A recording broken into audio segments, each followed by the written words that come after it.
final 2012 walk to PNC Park as the Pirates conclude this season at home against the Atlanta Braves. And looking for the sweep to end the 2012 campaign. It would be win number 80 for the Pirates on the year. Lineup cards exchanged, and a nice little touch there by the manager Freddie Gonzalez to have Chipper Jones exchange the lineup card with Clint Hurdle. And Jones exits to a fine ovation.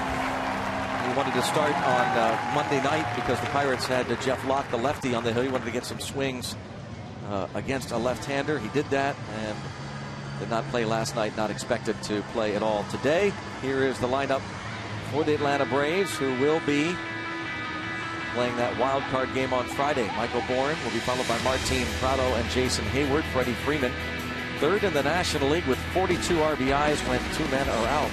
Dan Uggla follows his first start of the series. Brian McCann, Juan Francisco at third base for Chipper Jones. Andrelton Simmons and Ben Sheets making his final start of his career. Take a look at AJ's numbers, brought to you by the Western Pennsylvania Chevy dealers. And one last time I want to point this out is the 3.43 ERA.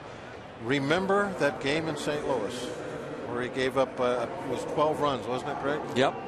In just a couple of innings. If he could have just given up 3 runs in a couple of innings, his numbers would be just fantastic. That ERA would be down in the 2s, but got a nice chance to get over 200 innings, even though he missed the first couple starts of the season with the foul ball off the eye.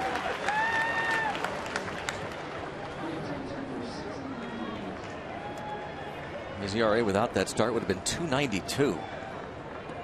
So truly phenomenal. That's as good as it is.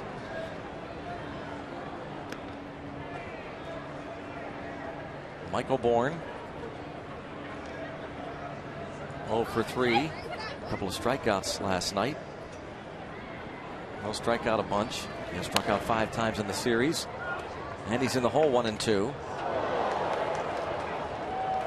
So Burnett, his final start this season. Of course, he'll be, as Clint Hurdle told us, no big shocker here. He'll be on this mound April 1st next year.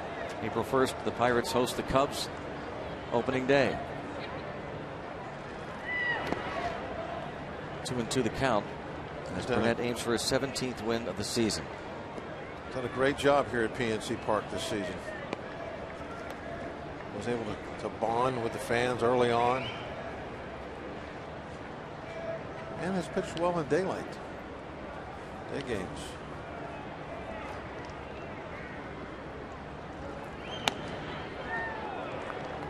It's 3-2. This is his second start of the season against these Braves. Pitched well enough on April the 27th at Turner Field, but lost to Tommy Hanson. He went 6, gave up a couple of runs. 6-1 final that night. Pirates and Braves split a 4-game series down at Turner Field in Atlanta. And a leadoff walk, and Bourne likes to run. Second in the National League in stolen bases behind Everett Cabrera of the Padres.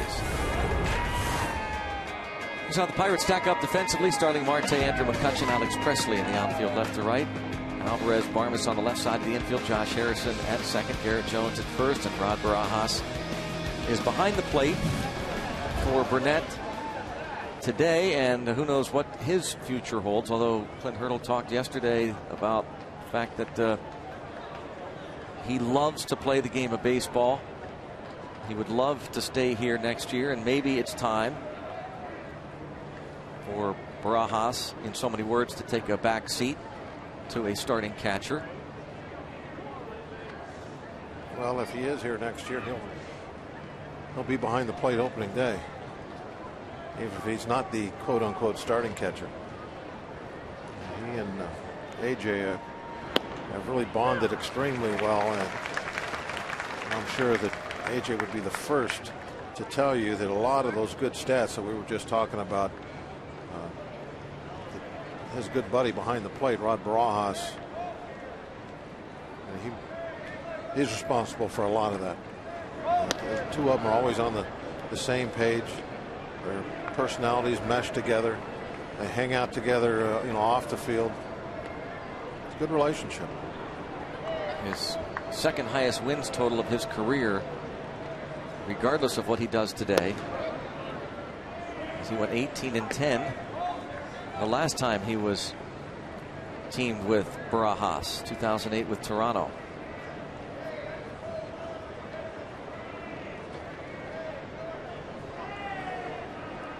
One ball, one strike. And there goes Bourne. Pitch is low. It's a stolen base. Bourne's 41st.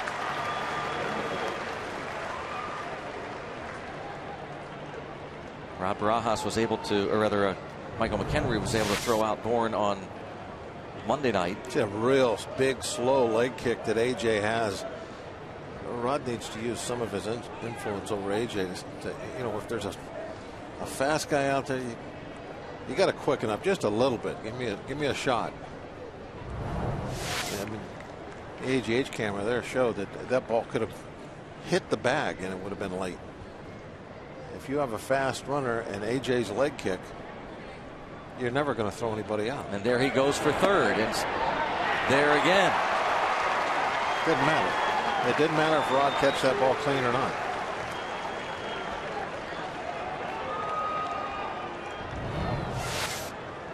Look at the jump. Look at the lead. Slow leg kick. Look where he's at already. It's just there's no way for a catcher to do anything about it if you have a fast guy on the base. If you have a mediocre runner, a good throw, even if you get a slow pitcher, you can do something about it. That'll be plenty deep to give the Braves a 1-0 lead. Martin Prado to Presley, sacrifice fly. They steal twice and score on the flyout.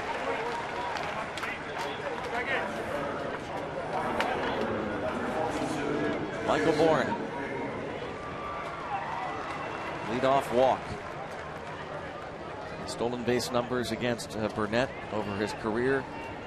This is one of those things. I think it's just a given. Yeah, I was kind of kidding when I said that Barajas could get him to change. He's not going to change. I think that just comes with the territory with Burnett. That's where you have to get on the young guys. That's when you have to teach them.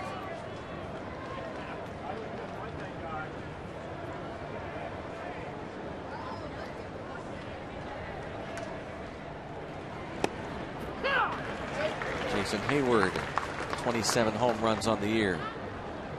A lot of the starters were rested last night by Freddie Gonzalez. Hayward was 1 for 4 with an RBI on Monday. The only run scored in the third inning by Atlanta as the Pirates won that one 2-1. Harrison, 2 outs.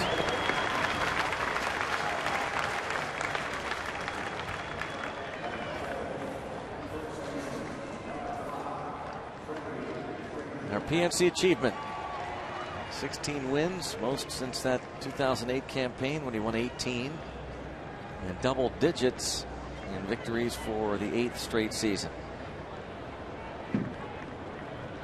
Was 11-11 last year with the Yankees, finished with a 5.15 ERA. High in the air to center, McCutchen should be easy as Freddie Freeman is retired.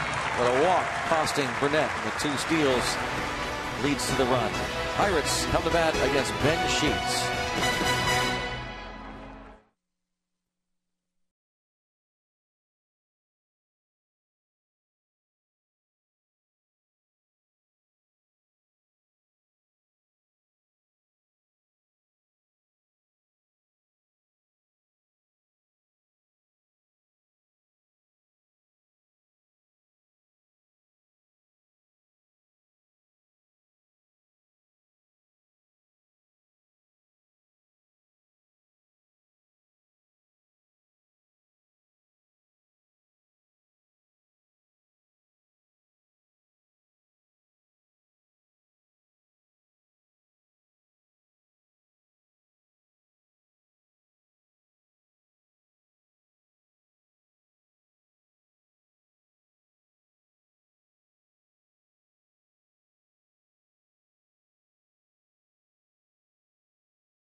Pirates lineup brought to you by Toyota.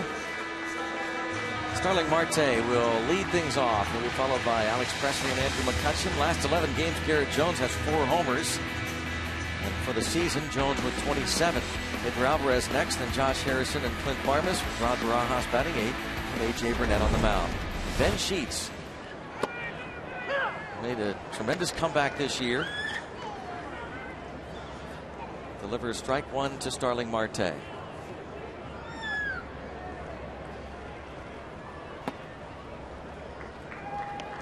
Fastball still up there, 93, 92. First 2 pitches, and Ben's numbers on the year. 48 innings. I think he's probably, if he's going to hang it up, Greg, he's just tired. He's had to talking about so many surgeries so much. And rehab. Yeah, it wears you down. He said, there's no doubt in his mind he could do a lot of the work on the offseason and get back and could pitch very effectively next year. Oh, look, he just threw a 95-mile-an-hour fastball. But he was away, back with his family and his kids, and he said he enjoyed that and just can't bring himself to go back to this lifestyle again next year. And he strikes out Marte. Marte very disappointed with that call from Corey Blazer.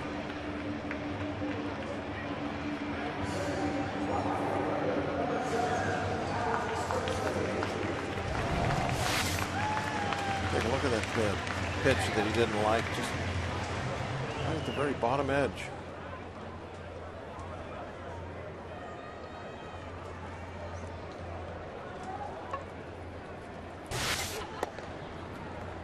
Here's Alex Presley.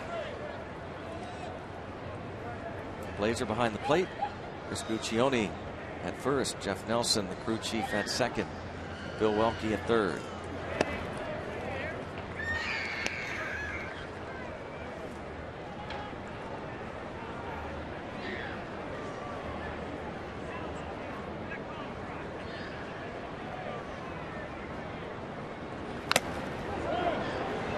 Brian McCann shook up there.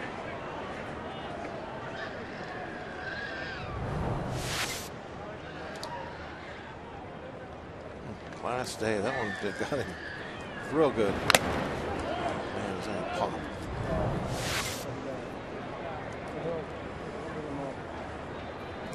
It's like he's trying to work his jaw in there a little bit.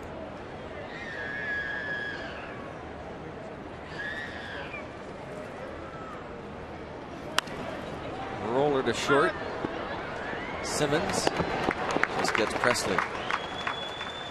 Well, looking at Ben Sheets' stuff, there's got to be a couple of GMs going to try and talk him out of this. Don't you think? Yeah, you wonder if money comes into play over the winter. And here's Andrew McCutchen. He has provided the fans at PNC Park with so many great moments here. Fabulous all-star season. 327 average, 31 homers, 96 RBIs. He's going to finish second behind Buster Posey in the batting race. That's Chip Ganassi. First row.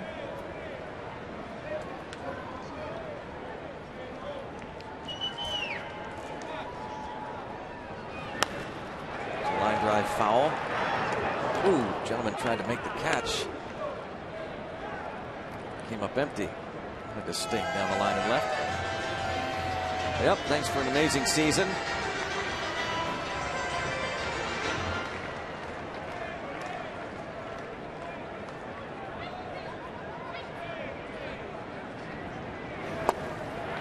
Sheets, a 1-2-3, bottom of the first. 1-0 Atlanta.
Chevrolet and their award-winning cars, trucks, and crossovers.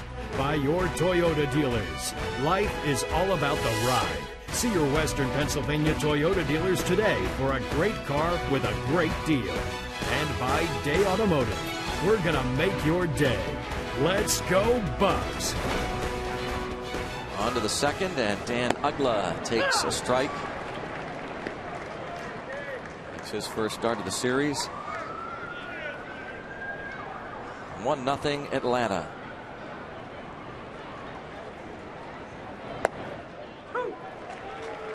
1-2 on Uggla. Been out for a week. Had some swelling recently in the right hand. Cut his hand last Tuesday. Reaching in. A tub of ice. Caught it on something sharp. Had to have stitches. Uggla's numbers. Low batting average, but the 19 homers, 77 RBIs, despite hitting only .219. Strike three call. Well, the plan was, we understood it, that Sheets would pitch a couple of innings and then Randall Delgado would pitch and then Julio Teheran, but it's pretty apparent that with a man throwing in the bullpen that is going to be it for Ben Sheets. What a way to go out. Yeah.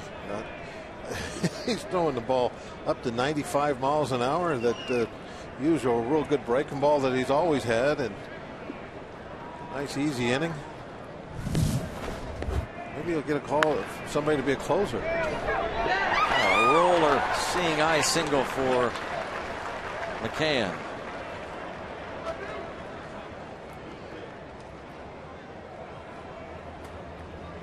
Bullpen action. It's Luis Avilan.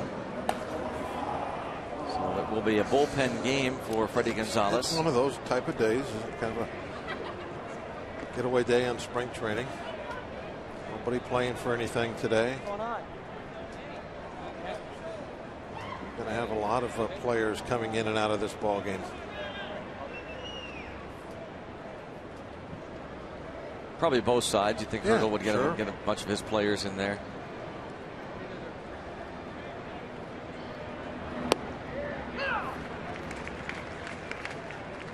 Strike on Juan Francisco.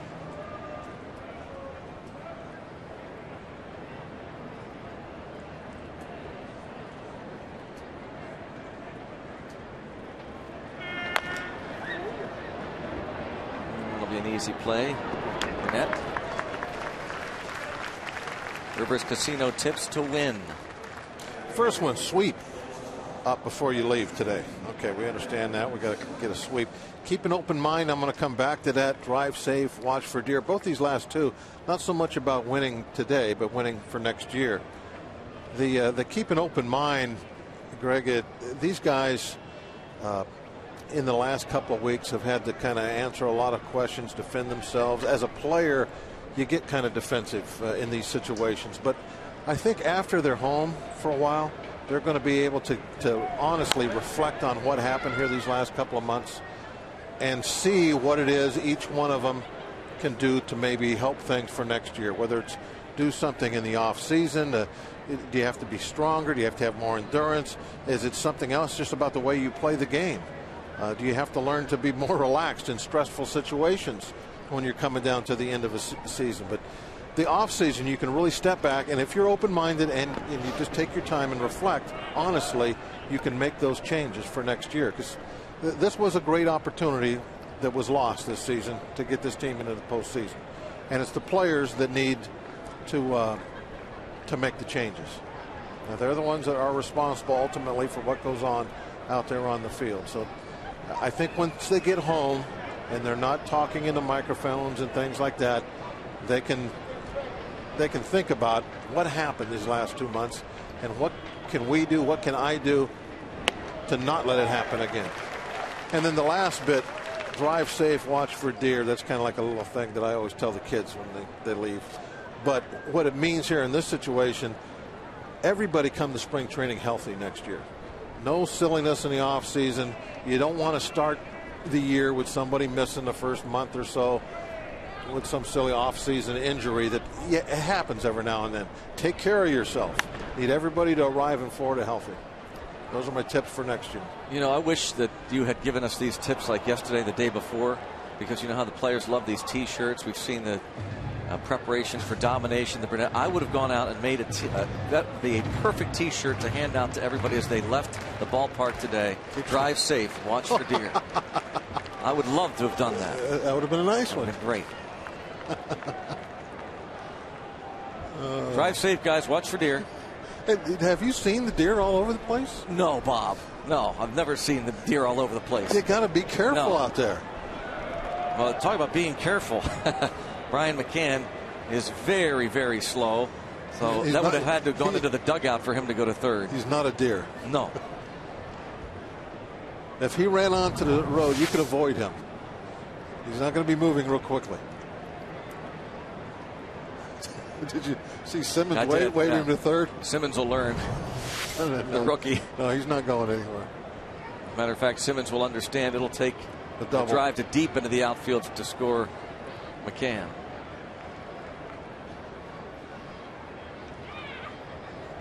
And we kid, but McCann he's a great guy, and talk about the catcher that the pitchers love throwing to, and they certainly love to see him at the plate. One of the best catchers in the league. You put together, what are your 3 or 4 guys that you would want to have catching on a team? And his name's got to be amongst them. 94 miles per hour. That was a close pitch. Throw Yadier Molina in there.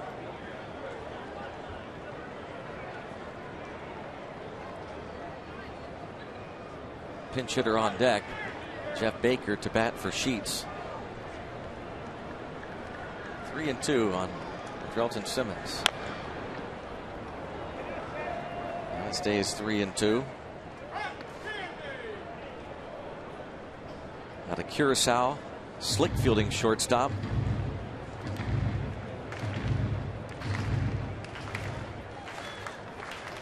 For 6 in the series. I think that's the sentiment shared by so many Pirate fans, despite kind of a sour taste in August and September. Taken as a whole, it really was a great summer. It all popped up.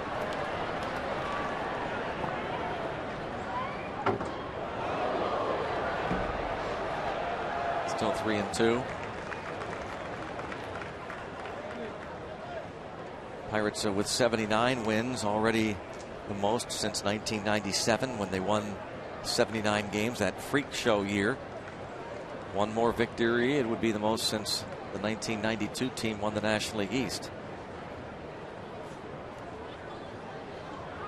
Again, not the goal. A disappointing season. And lined off the glove of Alvarez. He'll tag. Not a deer. McCann. Yeah, the bull went after a slow foot deer, right? Yeah. McCann, watch out for deer.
From full season to half and 20 game plans, there's a plan that's just right for you.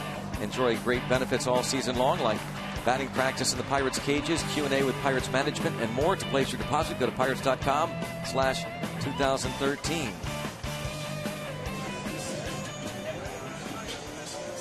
Final baseball game of the summer. Fall. Look forward to spring training in 2013.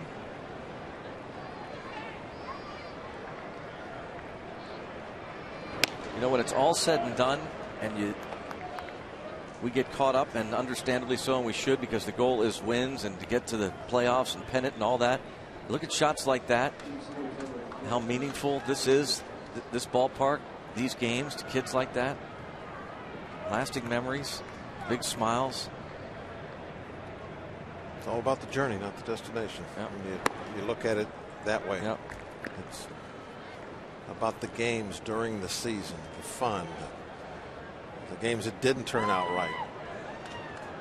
There is no other sport, Bob, that can do what this sport does for family and friends. It's unlike any other. There's the pace of it. Young and old alike. And of course, Pedro. Fake Pedro. I want this sweep. So bad.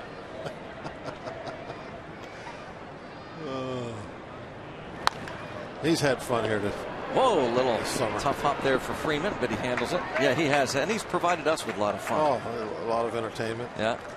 I mean, all that he's had to go through. He's got his batting gloves on. He's prepared.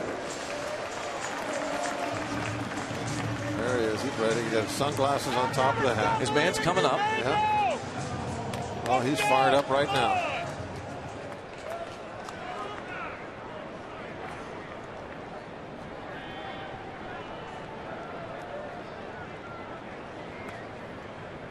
Let's see if is that El Toro Dos in the seats. Pedro hit one in the river for him.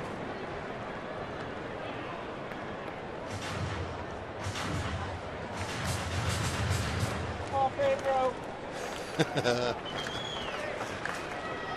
You can't bother him right now. No, he's locked in.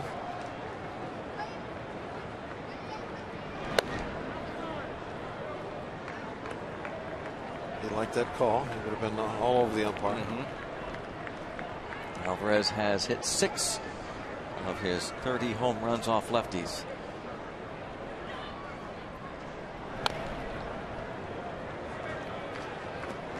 Oh, I love the tail. Came in on him.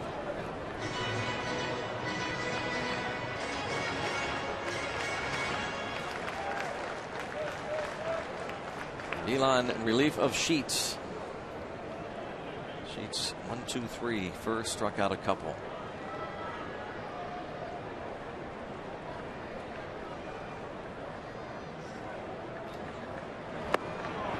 And the swing and the miss.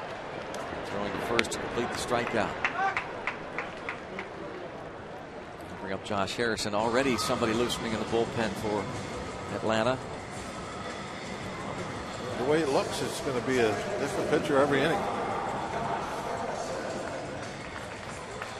The big rosters.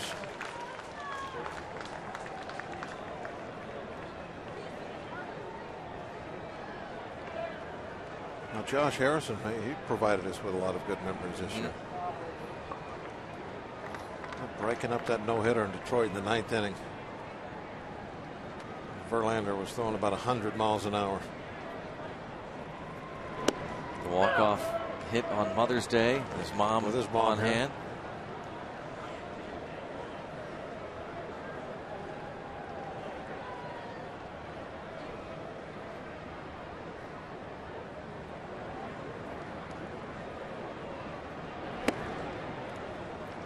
Elon.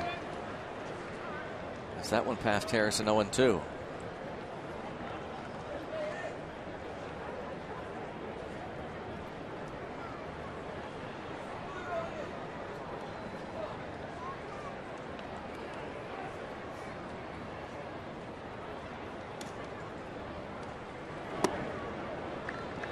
2 strikes on Josh Harrison. Chip Ganassi, front row. They won the championship this year in Grand Am. Congratulations. Last weekend. Pretty frequent visitor. Former part owner. Yeah, there's not a race going on.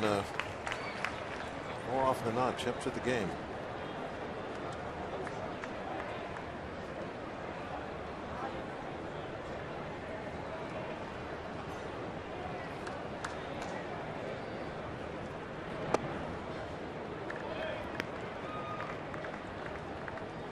Josh Harrison's gotten a lot more playing time, of course, since Neil Walker has been out.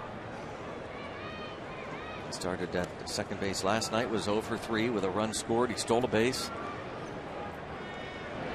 Pirates were 4 for 4 in the stolen base department last night.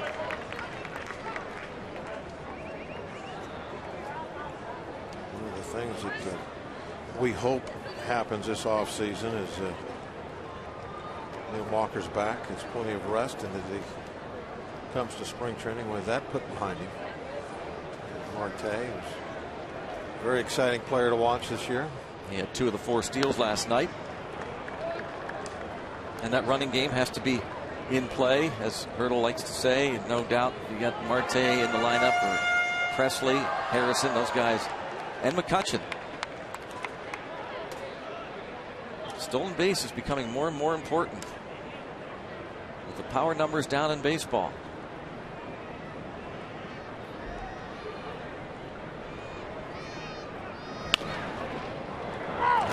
It's foul. Jay Tabata.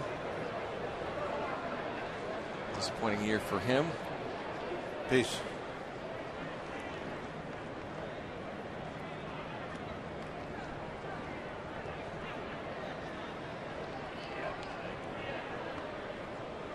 Disappointing end of the season for Neil Walker. As I'm saying, that back is going to be something that going to be a little bit of a question mark until once he gets to spring training, starts playing a couple of games, and gives everybody the all clear. And Josh Harrison will have himself a hit off the glove of the third baseman Francisco.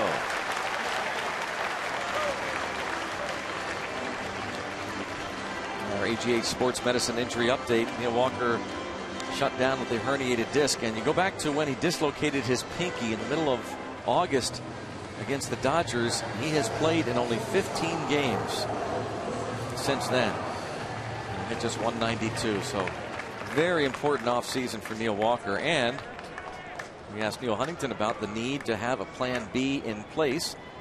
He did not deny that, but he said, we have a plan B in every position. Injuries are a part of it. Some of the plans might not be what you would like, but you do have to have some contingency plans for every scenario. Because it's a dicey situation here. He's essentially been shut down for 6-7 weeks.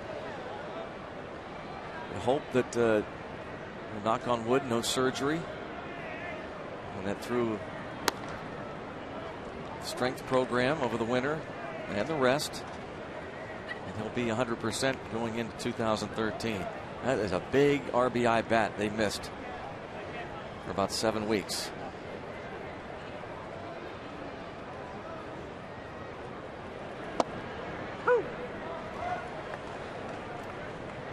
And Neil came out before the game started, went down the foul line, meeting and greeting all the fans on the last day. He was well loved here in Pittsburgh.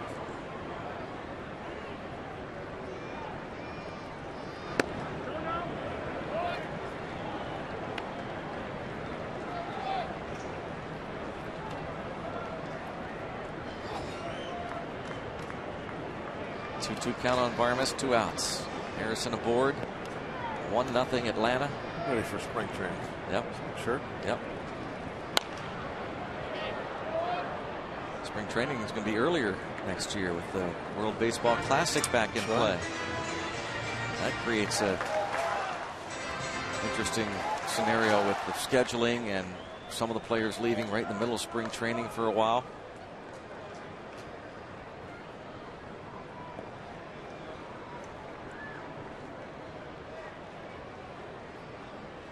Really a headache for the scheduling of getting your pitching staff together.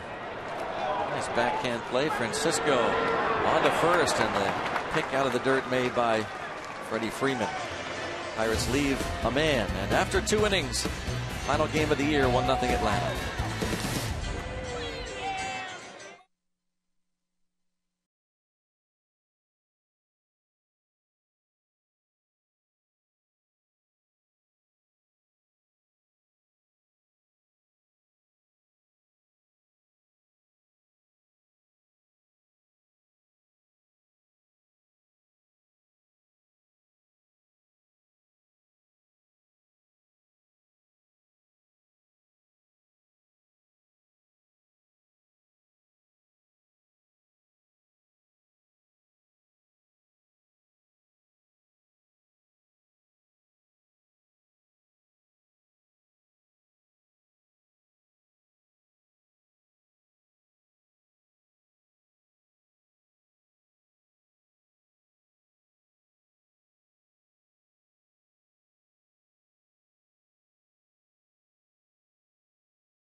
Park. Unfortunately, as we all know, the Pirates will not finish with a winning record this season.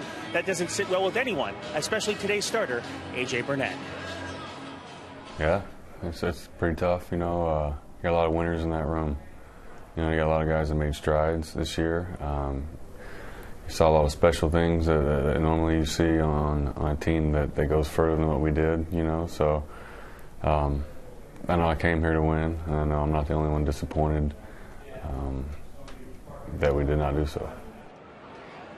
That's part of a sit-down we had with A.J. yesterday. You'll hear that complete interview, or a good portion of it, coming up in the final edition of Inside Pirates Baseball. And guys, he brought a lot to this clubhouse. Not only wins to the field, but a lot of, well, let's just say he kept everybody smiling on a regular basis. I'll leave it at that. Thank you, Dan. This ball chopped foul to the left. Look forward to that entire interview. Yeah, there certainly is a lot more to A.J. Burnett than what you see out there between the foul lines, which is awfully good stuff. But he's the center of attention. Guys like to, you know, one of those natural people that guys like to rally around, and that happened almost immediately when he walked into the clubhouse for the first time.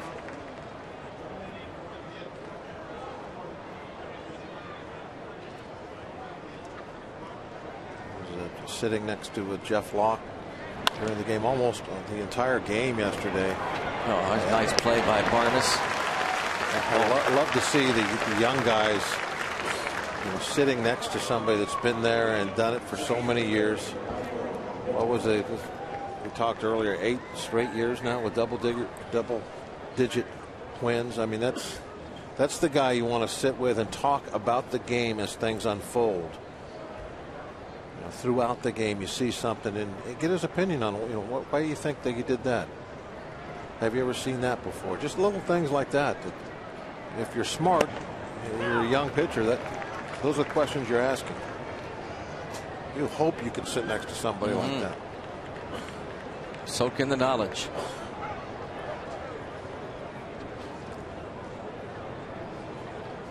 Locke seated next to Kevin Correa today on the bench. Kevin, a fine job in what may be his last Pirate start yesterday. see what happens. And looking at free agency. Finishes with 12 wins. I'm sure if he would get some offers out there if he chose to go that route. But with Kevin, the big thing is he wants to be guaranteed a position in the starting rotation no matter what.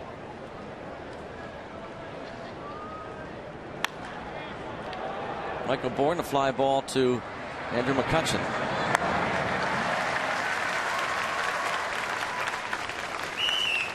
Two outs. Bring up Martin Prado.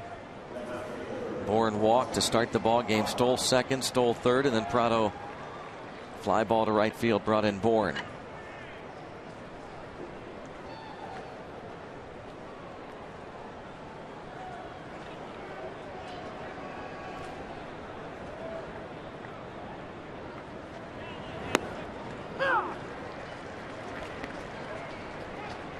Pirates overall record at PNC Park 45-35, their best overall single season mark here in their home yard.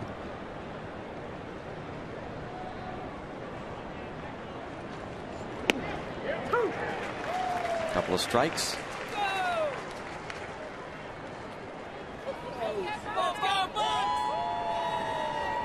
Barrel Automotive League leaders, or team leaders, Pirates team that is, over the years at PNC Park. 45 wins, more than the 2006 season here. And bounced to Harrison. That'll do it for Prado. A 10-pitch top of the third for A.J. Burnett. The Pirates trail 1-0 heading to the home half of inning number 3.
Blast of the year, this Rob Barajas walk-off home run. What a moment here at PNC Park. I don't know that the Zoltan Z was born that night. It was the bust-out evening, though, for the Z. And Rob Barajas, the big walk-off home run. Cold Hard Blast brought to you by Frost Brewed Coors Light. 2 changes. Jeff Baker is in left after pinch hitting. And Julio Teheran is on the mound.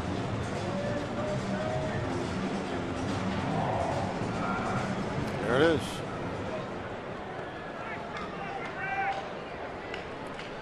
See, those folks, they're not aware that they're on Where camera. are they? Yeah. In the Euchre seats. Way up there. Barajas lifts one to shallow center. And Michael Bourne. They were probably just talking about the Bauhaus walk-off up there, and that exactly was the right. beginning of Yep. the Z. So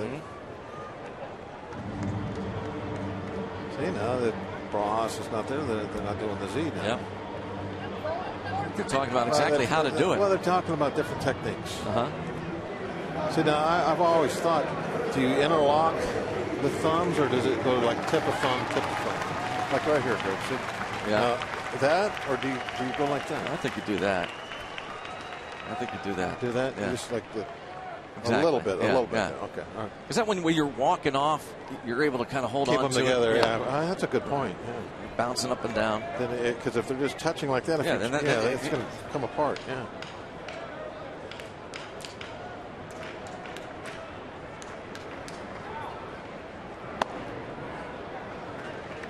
I had to do that in Chicago. One of those tour buses, with the open tops. Was driving by out on Michigan Avenue. A bunch of Pirate fans were up on top. How about the one time on a road trip in another city? We were looking down at some of the maintenance workers, and there were some of them that were flashing the Zoltan Z. Oh, the airport. Yeah, a visiting airport. Yeah.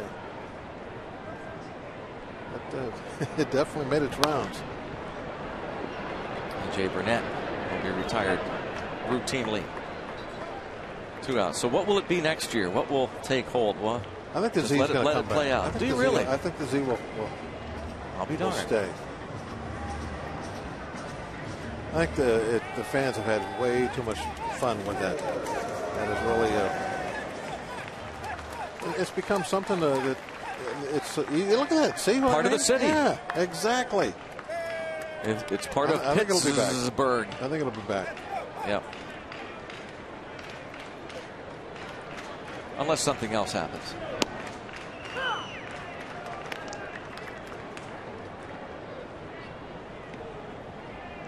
Marte struck out looking in the first. There is one thing that I hope doesn't come back. We're not Don't even say it. We're not going to mention Don't even it. say it. Because if we mention it, But it's not only here; it's other parts, other cities. Cincinnati. That was the only other one that I can remember. Well, there are a couple others. Was that? Yeah. I know it happened in Cincinnati. Let whatever city claims to have come up with the idea Let them have be it. thrilled with it. Yeah, let them have it is right. Whew, I'm glad that's over with.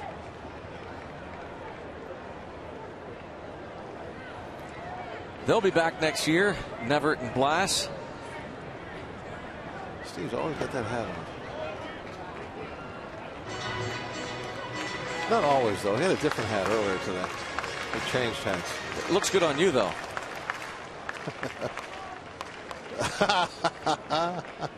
What is he creating? He's creating, I don't know. He doesn't know. Off the end of the bat. Shortstop. Simmons on to first. 1, 2, 3 go the Bucks. And through 3 innings, it remains 1-0 Bravos.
giving away a Pirates prize pack when you interact with us on Game Connect during today's game.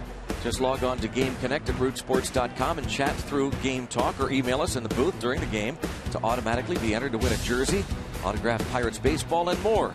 Visit rootsports.com for more details and official rules. And thanks for watching your Bucks on Root Sports. rootsports.com, Game Connect. I'll be raising it here a little bit. I like that one. That's a cool one. I do too. I like that one a lot. I'll tell you what, our mission is to talk to our man Dennis Dupre and find a way, Bob, where can we put a gigantic flagpole and then get the biggest Jolly Roger you could possibly imagine. And every time the Buccos win next year, and it's a great one they got up there now. But how cool would that be? You can't have it bigger than the. Well, you could if you had it on the other side. Star Spangled Banner. I don't think so. Oh, you can't?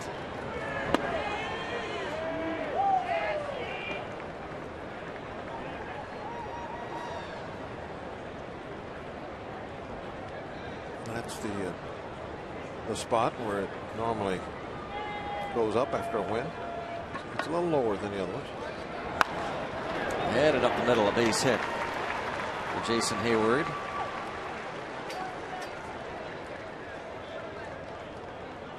I'll send out a shout out to Hambone Sr., Imperial, PA. Oh, there you go again. You know what? It's also been really fun to see these last 2 years. As how many people come to the ballpark to see the game and dress in costume with the pirate outfits. You see what I mean? Yep. I mean, it's just it's such a fun place to come and spend an evening, an afternoon. Everybody was able to really get into it these last 2 seasons.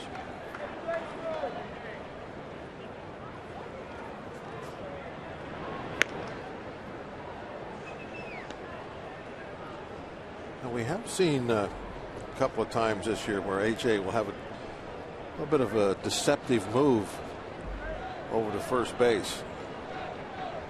Picked a couple of guys off.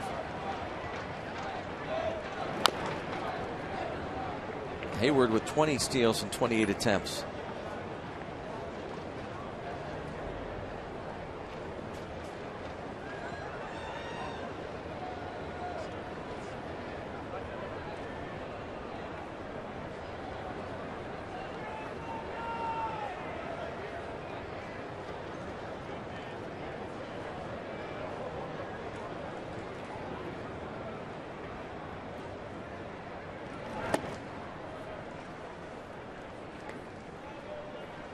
Freeman fly to center in the first.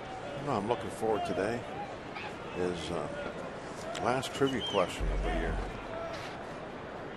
I think we got that coming up soon. And why are you looking forward to the last trivia question? Glad it's over? I guess I said that wrong. No, that's like one of my favorite parts of the broadcast always is the trivia question. So you're going to miss it. Yeah, I guess I should have worded it a little differently.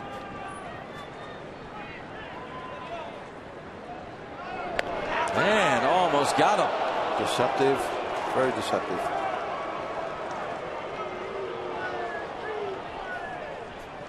You know you're deceptive when A, it looks like the runner wants to go to second, and B, you always get a couple of yells of balk over in the other dugout. Then you know you're doing a good job.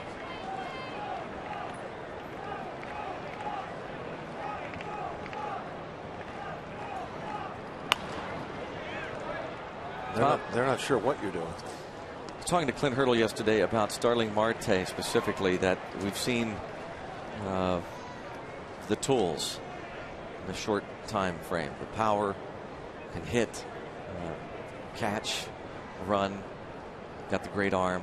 But the one, chink in the armor early on is the base running has been suspect. Decision making. And asked him if that is something that can be learned, instincts essentially, and he said yes. And he pointed to Larry Walker, whom he managed with the Rockies, and how Walker, when he was coming up through the minor leagues, one time was running from first to third on a fly ball Runner takes off, and it is a stolen base. After the strikeout of Freeman, Hayward reaches his 21st steal.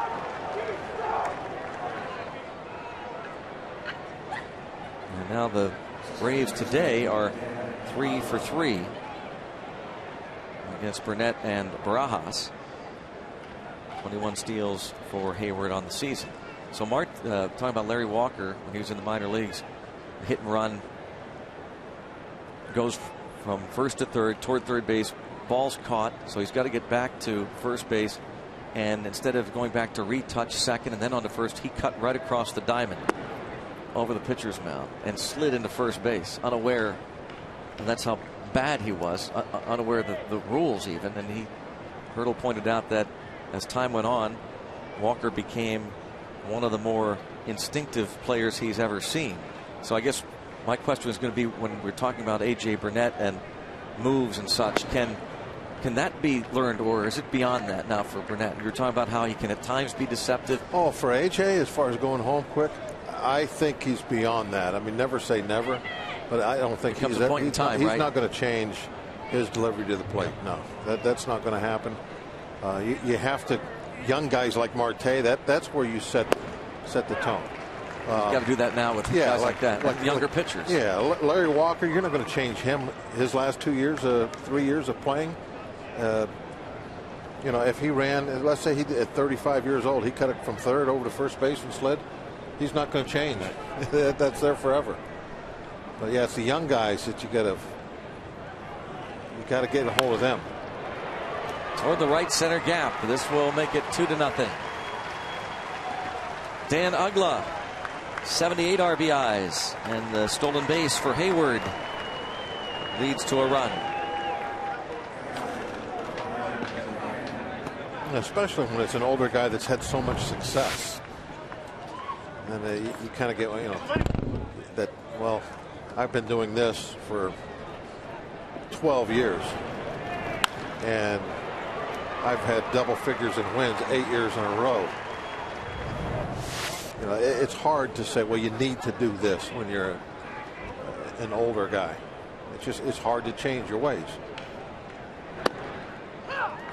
The older guys aren't nearly as open-minded to things like that. It's kind of a theme of yours, I've noticed. Yes. Be open-minded. That was part of your tips to win. Yes, I just talked to Rob about that. Yeah. You talked about it on the radio side last night a lot.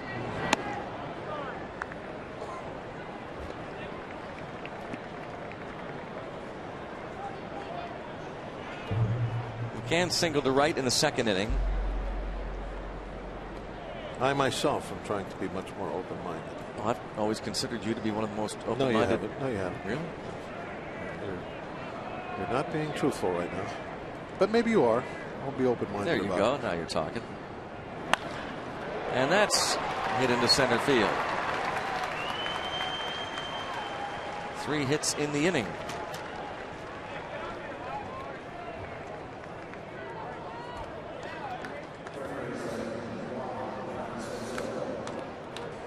Well, there's a man who's open-minded. Very open-minded individual. One of the most open minds I've ever been around. Must have got a little chilly over there. You know how the Braves are having a new pitcher every inning? Blast told me he's going to wear a different hat. Oh, really? Yes. Man of many hats.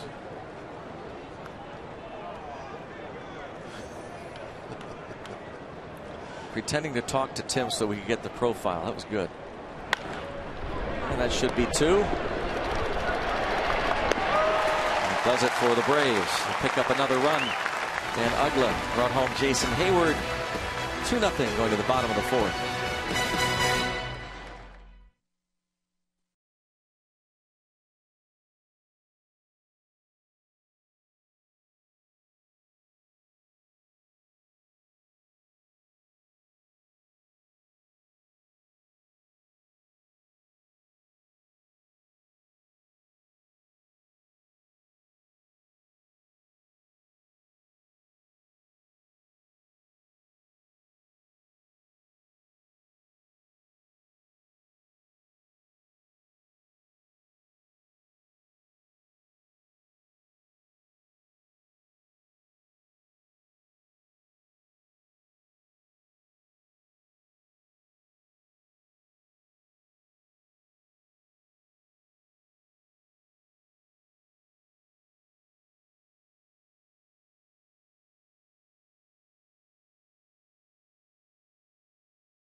Year.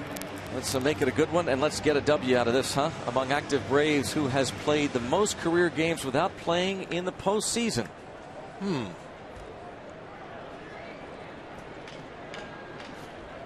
you do in my lineup? Oh, there it is. Nope, that's not it. You take it? Nope. Oh, it's over here. Look through the names here on the list. It's Jose Constanza now in center field. Presley, McCutchen, Jones here against Tehran in the bottom of the fourth.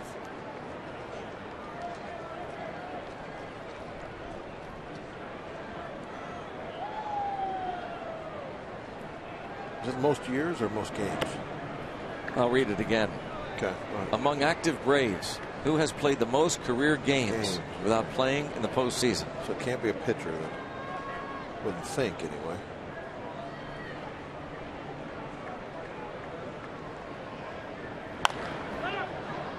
Bounce to the right side. Ugla.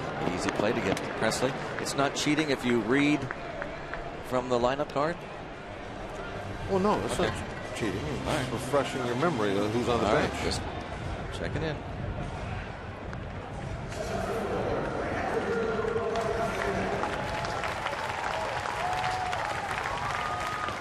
Could be a trick question.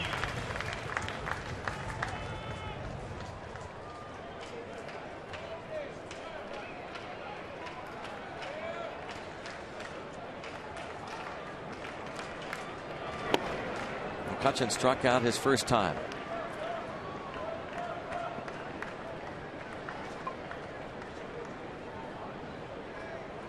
.193 hits.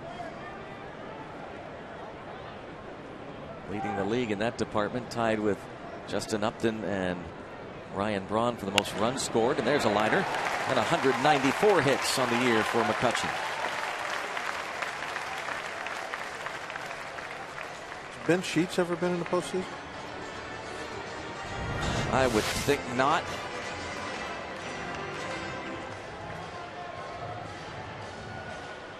The AGH cam slowing down the swing. The Pirates all-star center fielder as he lashes it to left.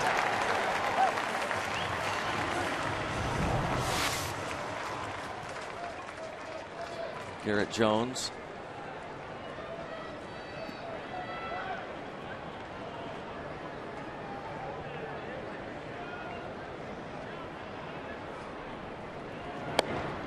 Strike is called as Bob continues to read the Braves roster. We see Davey Johnson's Washington Nationals are hosting the Philadelphia Phillies, and they're scoreless in the third. As the Nats and Reds tied for the best record in the league. Coming down to the last day in terms of who gets home field throughout the playoffs, though Davey Johnson has said that it's really not all that meaningful. Home field.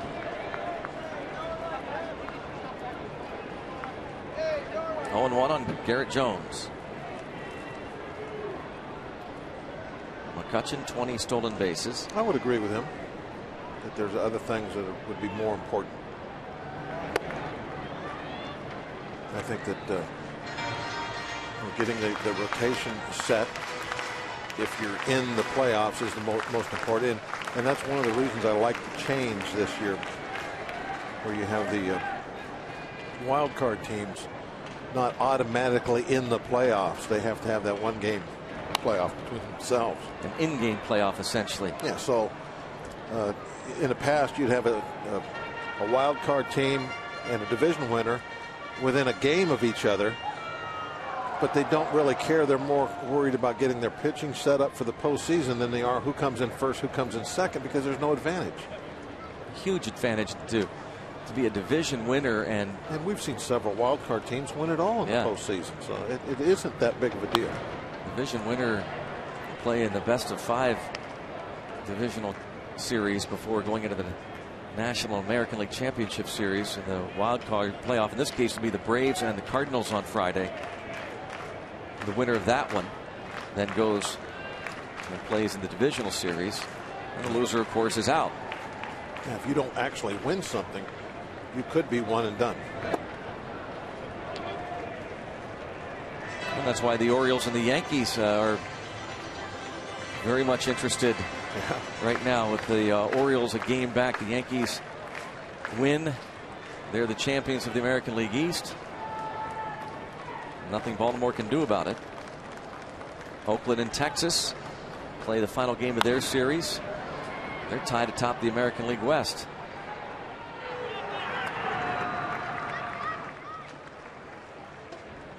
If Baltimore and the Yankees end up even, they'll play a tiebreaker tomorrow in Baltimore. Yankees beat Boston in the 12th inning last night. There's Pedro Alvarez. Garrett Jones flies to left. Budweiser bow tie bar. That was the inaugural season of the Budweiser bow tie bar. That was a popular location. I think that was a big success. Yeah. Always a nice crowd out there.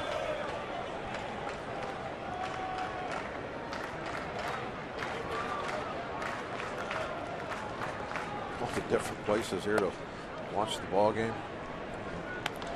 Fantastic ballpark. Absolutely the best.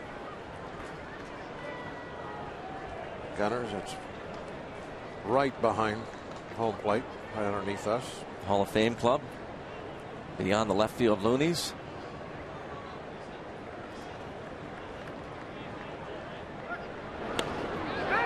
Close play. McCutchen gets back. No pups today up on the deck. Well, last night was the final pup night of the year. And from what I understand, there is a ticket package you could buy that just has the pup nights. We were talking about that on the radio. The pup night package. The reason I brought that up because I know that I've seen some of the pups to more than one game. I recognized some last night. They've been here multiple times, so I know that they had some kind of a package deal. More than once. There's the view out the backside of the bow tie bar, and that could be quite a view in the summertime. All the boats.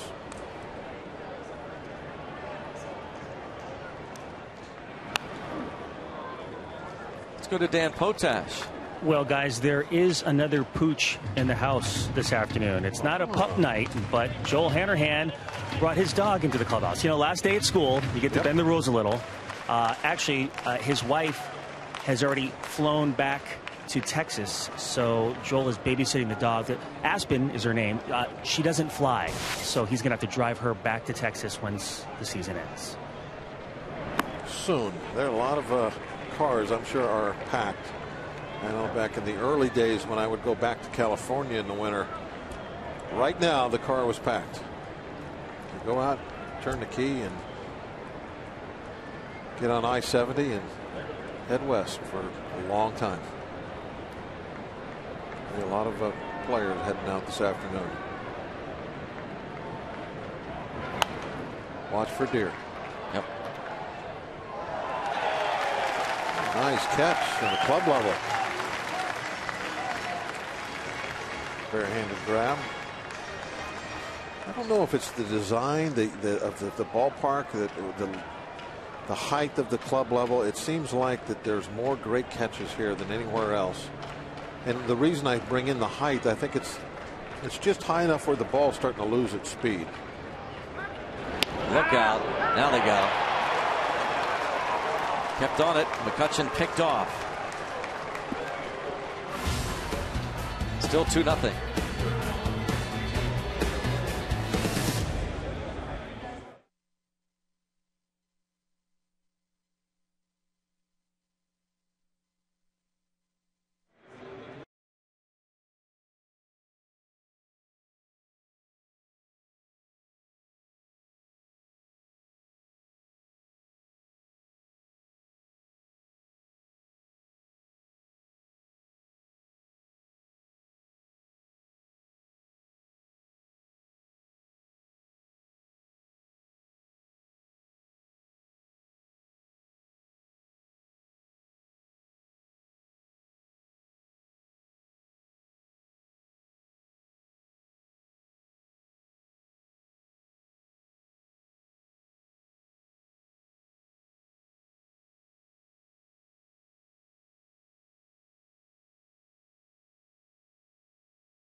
we're driven to be better.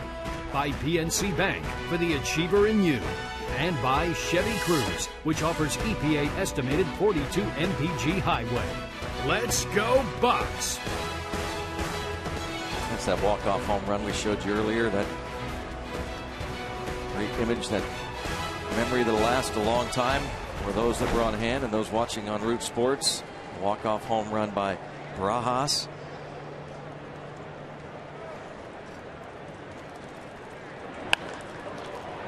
Into left field and a base hit for Simmons. Good looking young shortstop right there. We had Jack Wilson talking to us last night a little bit during the game.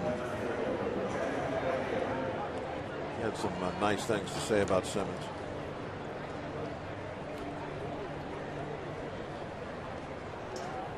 So this guy can really play shortstop. Very athletic.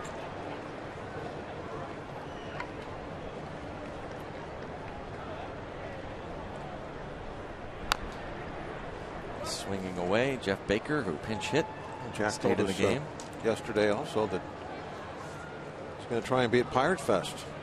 Pirate Fest, and then he's going to be a guest instructor in spring training. Jack Wilson, and anxious to try and find a way. He's talking to Frank Coonley, the team president, about signing a one-day contract, retiring as a Pirate.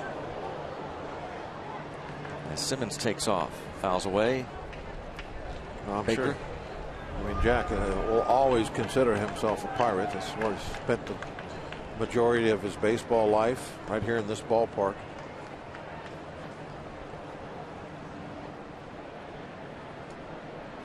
It's like going back to your old neighborhood.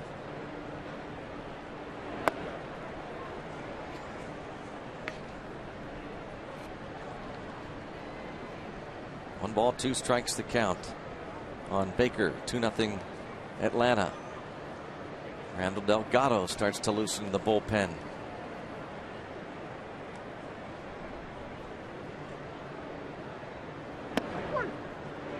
And he got him. Third K for A.J. Burnett. Chipper Jones coming out on deck. That's the reaction of the folks. Among active Braves, who has played the most career games without playing in the postseason? Any guesses, Bob? I'm still reading to see if I can find the answer. See, you picked it up because we talked about Davey Johnson, the Washington Nationals, and if you were listening closely, Reed Johnson, the answer. 1,115 games. Of course, that guy, he's going back to the postseason. It's like a regular occurrence for Chipper Jones. That's his whole old neighborhood. Chipper has lived most of his baseball life in the postseason. 18 major league seasons and a dozen postseason appearances and another pickoff. We set a record for pickoffs over at first today. Everybody being a little too bold with the stealing attempts. The flinch, tag, you're out.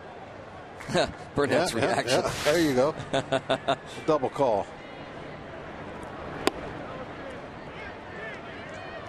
Last night, when Costanza came to the plate in the ninth, Jose Costanza, as he started to walk to the plate, there was a chorus of boos. And that was because the fans wanted Chipper Jones to pinch hit before the end of the game. That's what it was. Well, they probably would like Costanza to find a way to get on board here and allow Chipper Jones to pinch hit. Chipper will probably find a way into this ball game at some point, regardless. To pinch hit, I don't think he'll play in the field. Well, that's very unlikely. He's going to get an at bat at some point today. Started the opening game of the series. Jones was 0 for 3 with a walk. Stabbed by Burnett.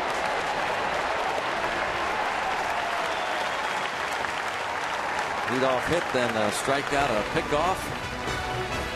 2-0 Atlanta. Chipper Jones will have to wait.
Catering options available in the Lexus Club, Pittsburgh Baseball Club, or Hall of Fame Club at PNC Park. Call 1-800-5-BUCKS or visit pirates.com/PNC Park events.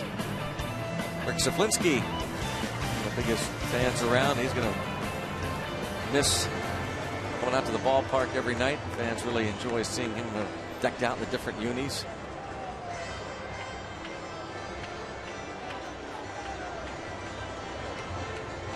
Different uniform every night.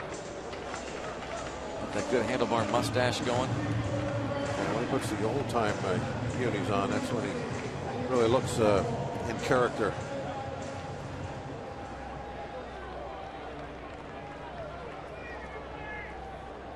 J.C. Buscan now doing the catching. The new pitchers, Randall Delgado. Alvarez was at the plate when McCutchen was picked off in the 4th.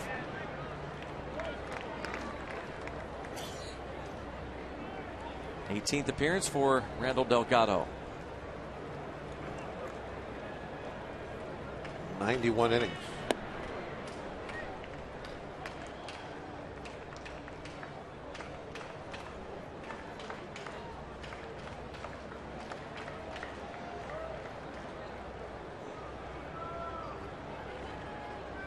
For quite some time now, the Braves have been all about pitching. It really hasn't changed this year.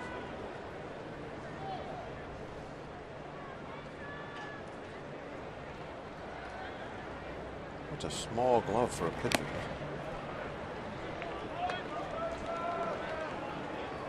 Usually pitchers will have about as big a glove as they can find. Doesn't look very big.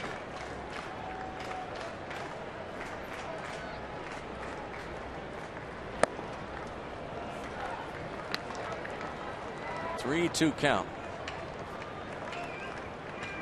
A lot of strings hanging off that glove too. That used to not be allowed. They were afraid that something like that could distract the hitter. Off-speed pitch. I've seen games where a trainer would actually have to come out with scissors and trim the strings, the leather off the glove. It's kind of hard to believe, isn't it, that would be a distraction? Yeah. Somebody brought that up someday. They see the pitch and swing. Maybe that shouldn't be that big of a deal. So no, I haven't seen anybody complain about it in years. They used to not be able to. There you see the strings hanging down. Yeah, somebody would have brought that up, and the umpires would have went out and said, "Yeah, you're going to have to either tie them up into knots or have them cut off." Also, the necklace. You used to not be able to have the gold necklace on. And that's changed. Although you have to keep it tucked, right? If it comes out, I don't think you're going to have it dangling down, yeah, like Mr. T or anything like that. Yeah. But they used to have to actually take them off. I've seen guys take the necklaces off on the field. You know, they would just forget. They would go out and have it on, and the umpire make them take it off, hand it to the bat boy, and take it back in the dugout. You can lick your fingers now when you're on the mound. You should not be able to do that.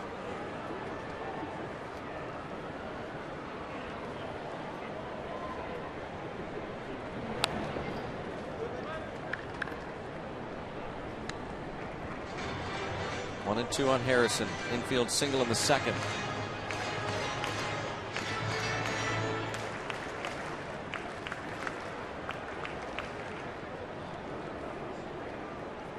Another thing that's changed too. There are more sticklers for throwing the ball over the plate. You used to not have to do that. You could get 3 or 4 inches off one side or the other if you were a good boy. But see the strike zone grid on the side.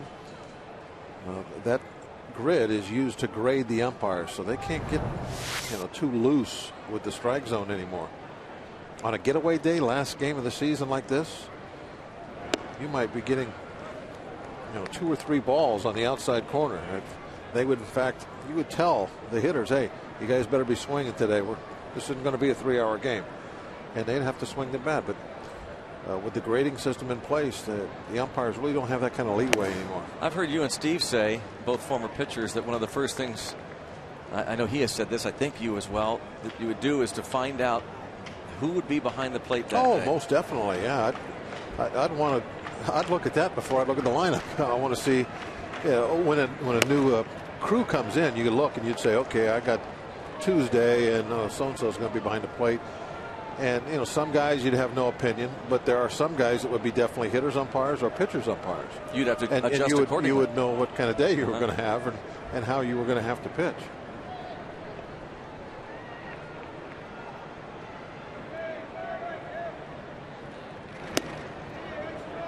Two count. I don't think you would enjoy pitching as much in this era then, would you? Well, I couldn't because I was too wild. I'd be walking everybody. I needed a few extra inches on both sides. Well, you needed the home plate umpire to be more open-minded. Exactly. I like a plate umpire with an open mind. Mm-hmm.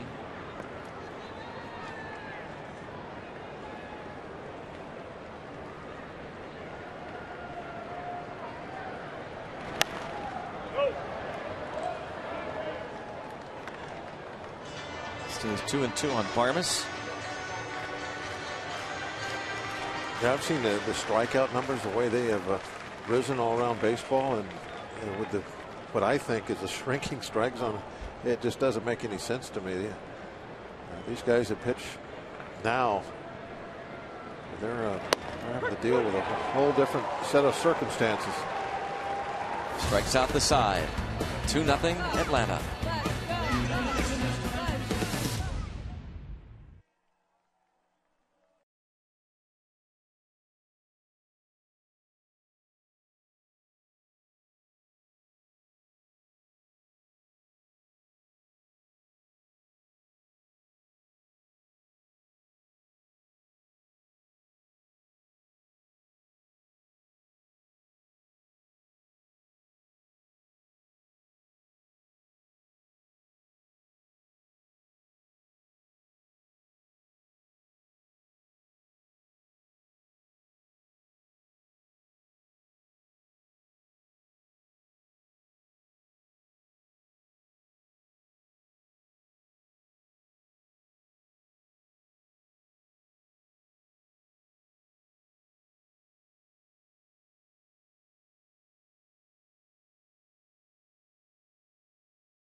His final at-bat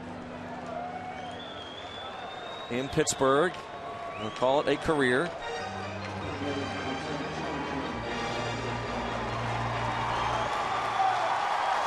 Here's Tim DeBacco.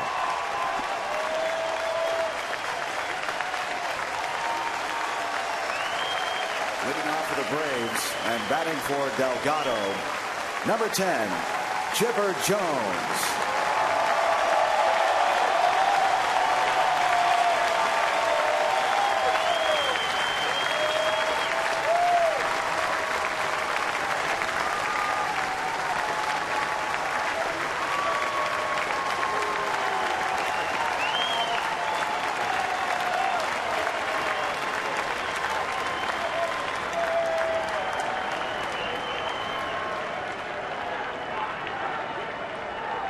Jones started the opening game of the series, and a base hit for Chipper Jones, and now he'll be lifted for a pinch runner, and we'll have another reaction.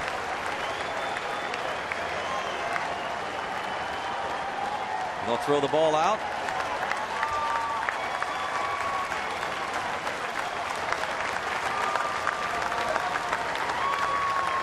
Chipper Jones, career hit number 2,726.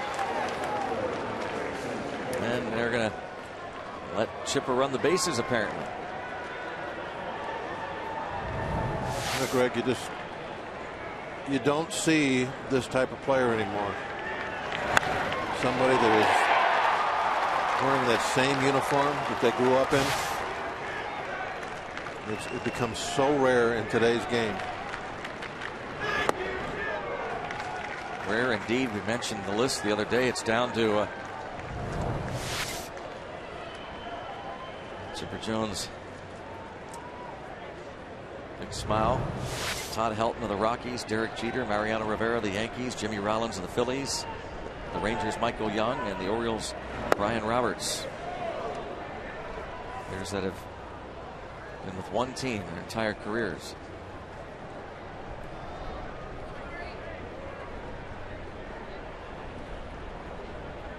'92 postseason games played for Chipper Jones.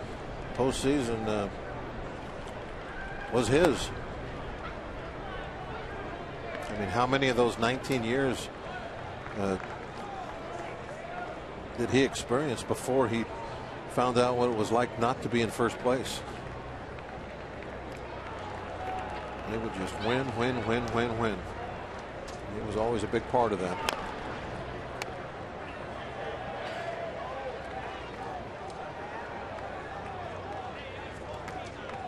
Jason Hayward, 1 for 2 with a stolen base.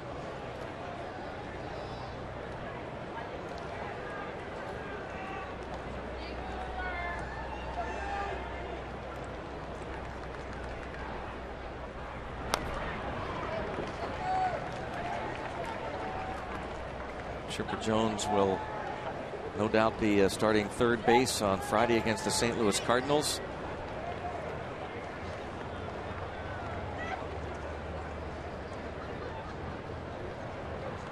Career that began in the big leagues in 1993. Every year until last season with Bobby Cox as his manager.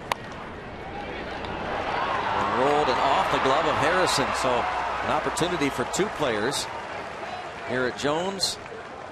And then hits the glove of Josh Harrison and not able to field it cleanly. It'll go as a base hit for Hayward. And there was not going to be anybody to throw that ball to anyway.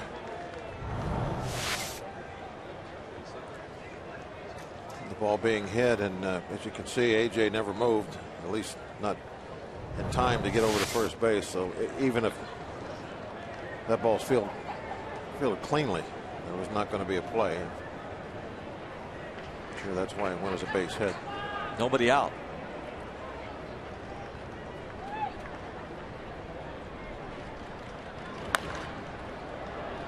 Out of play. 2 ground ball singles. Chipper Jones into right field, and Hayward off Harrison's glove. Freeman has flied to center and struck out.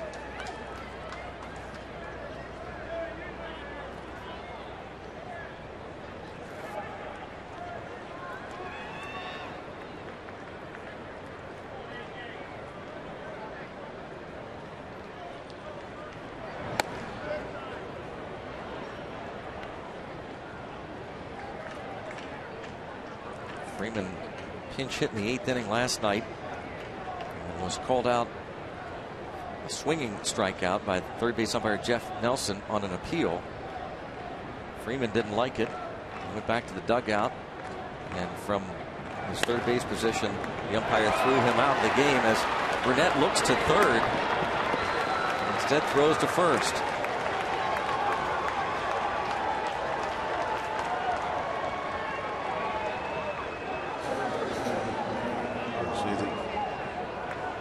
Congratulations.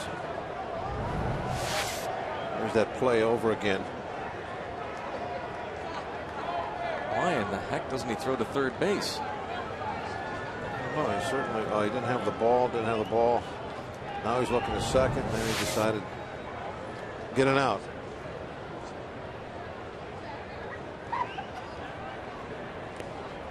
Infield in.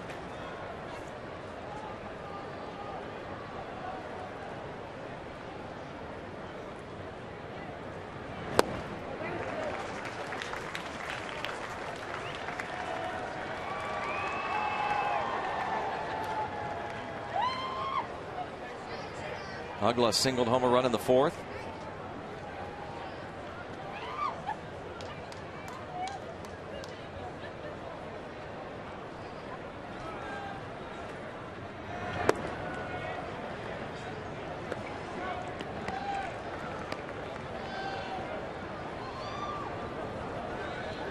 One ball, one strike. RBI number 78 on the year for Uggla.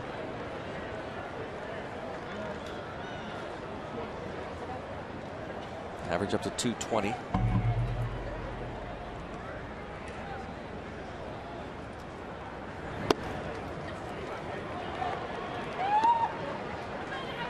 Second season with Atlanta, the former Marlin, former teammate of A.J. Burnett. 233 last year with the Braves. 36 homers, drove in 82.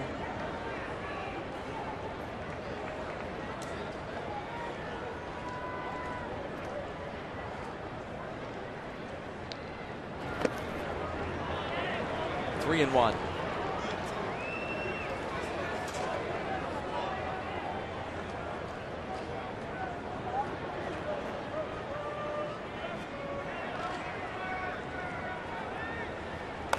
Qualls for the Pirates. Here in for the Braves. Bullpen now is getting a workout last day of the season.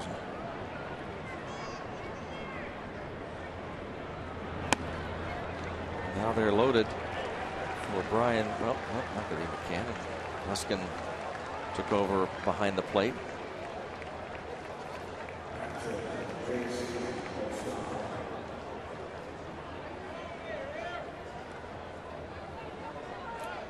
Out comes Ray Searage. Look back at the game we talked about earlier. Josh Harrison, the walk-off hit on Mother's Day. Coors Light sixth inning. Coors Light freeze can.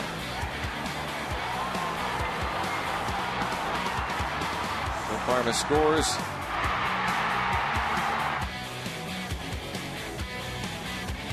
Meet the tag. Coors Light freeze can brought to you by Crossbrewed Coors Light.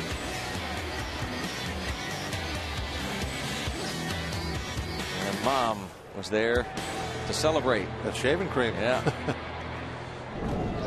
The old shaving cream pie during the post-game interview. It got to be something that happened quite a lot with this team early on. A lot of different heroes. I think it was 5 walk-off hits in the first 2 months of the season. A.J. Burnett, usually the guy that was out there with the pie.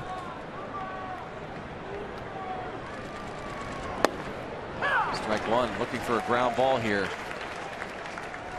from Buscan.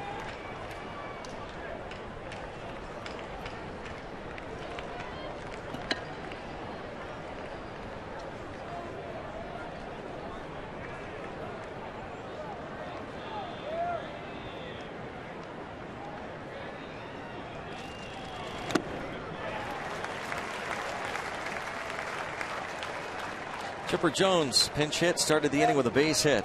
Jason Hayward hit an infield single after Freeman was retired. Uggla walked.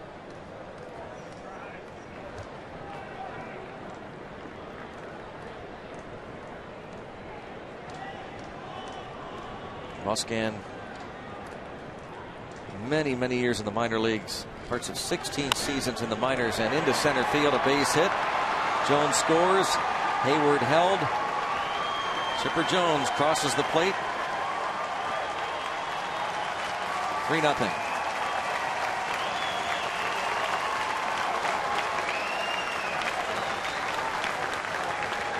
Had a really nice hand when he crossed the plate. Took his batting gloves off, threw him into the crowd. How about that souvenir? Yep.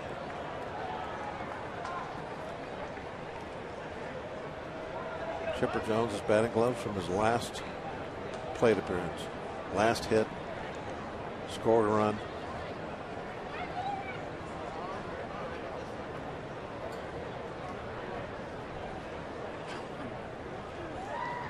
For a number of years there, it was all about the Jones boys. Andrew Jones. He was quite a player. Didn't have the staying power that Chipper had. First overall pick in 1990, Chipper Jones.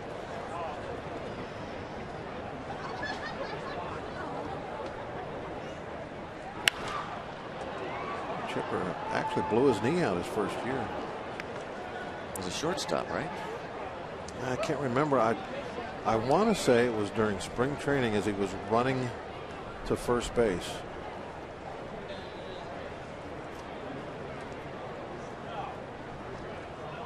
He was a highly touted young player coming into the league.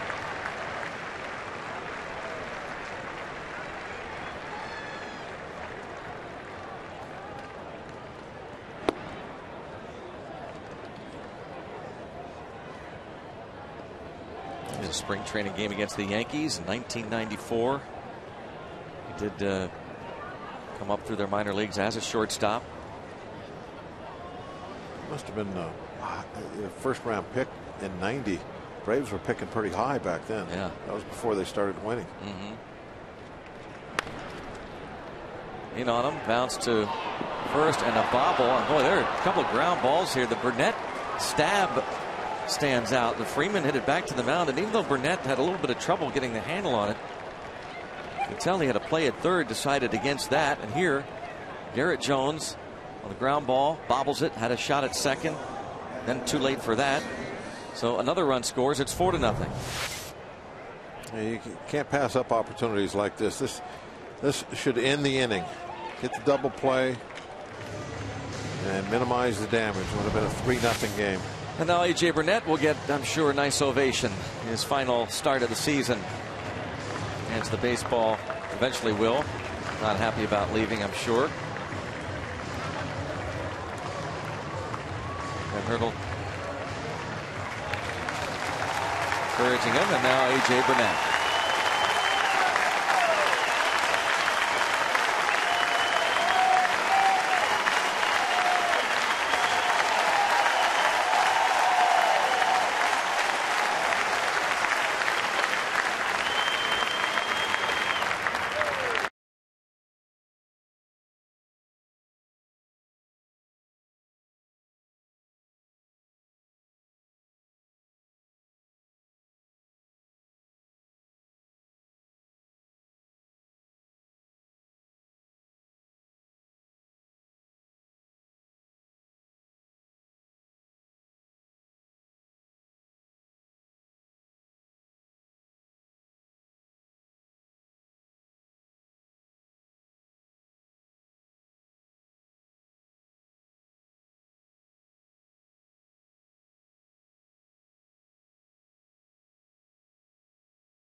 Surpassed the 200 innings mark.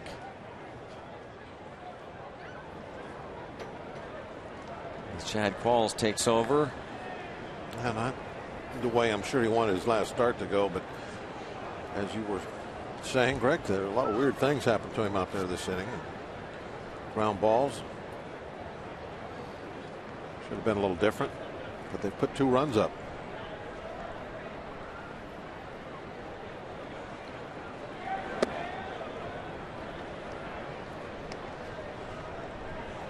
Simmons singled his last time, was picked off and bounced to third in the second inning.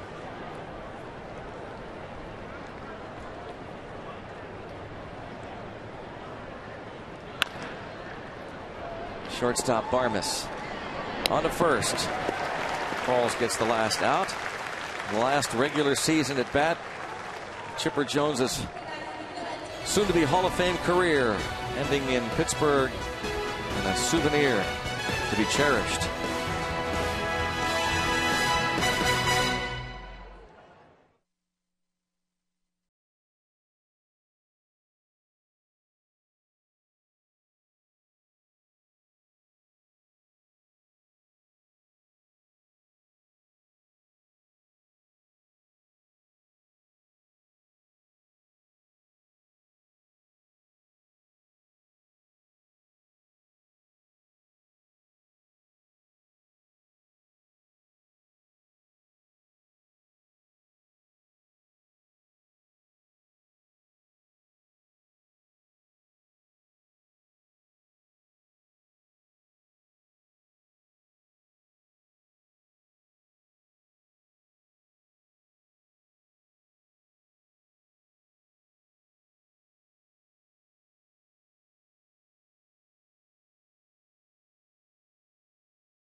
It's been a lot of fun talking to Rob and Stan and Dan Potash all year long. Paul Alexander, Jose Constanza stays in the game at center field. Reed Johnson in right. So Johnson takes over in right field. He'll hit second.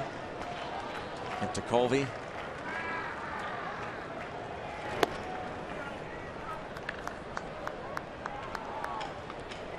Corey Guerin on in relief. Sparkling ERA in the ones. A lot of innings though. Move around quick still. Rojas is the first out and the pinch hitter. McDonald's High School football continues tomorrow. Franklin Regional heads to Knock, looking to avenge last season's playoff loss against the Knights.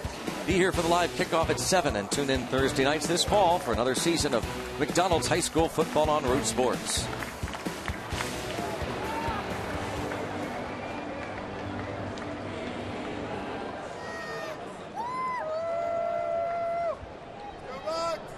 Well, neat signs there, aren't they? My hombre, still my Pirates, and that's still the best ice cream in town.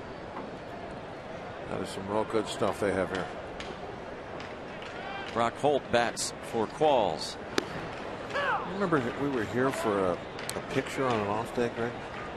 A few years back. I sure do. Remember what we found after we were done taking the pictures? I do. You going to tell this story now? We found statute of limitations. Yes, statute of limitations. Just walking by one of the little concession areas, the announcers as a group found a turned on unlocked ice cream machine. It's a bad thing. We went to town there. Statute of limitations. That was years ago. Yeah, years ago.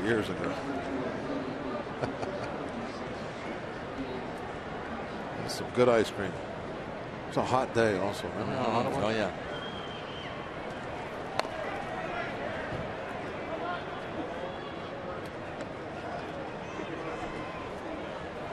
1-2 on Brock Holt, whose season started at AA. Altoona hit so well there, on to AAA Indy, and then promoted to the big leagues and had a really great start a week or so.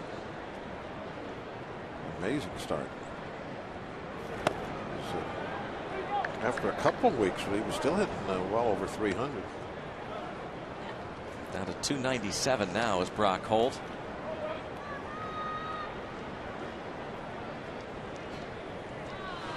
Very patient for a young hitter.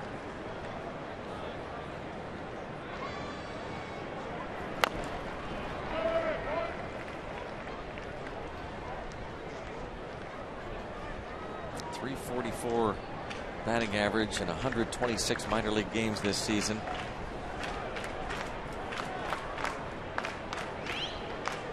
They asked Holt, Jordy Mercer, and a couple others, some of the writers recently, about off-season plans, maybe winter ball or whatnot.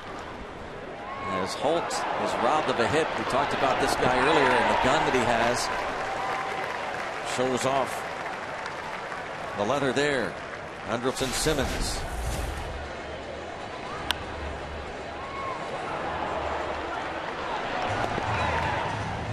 It's quite a young player. It's like a diving grab on a short hop. That's impressive.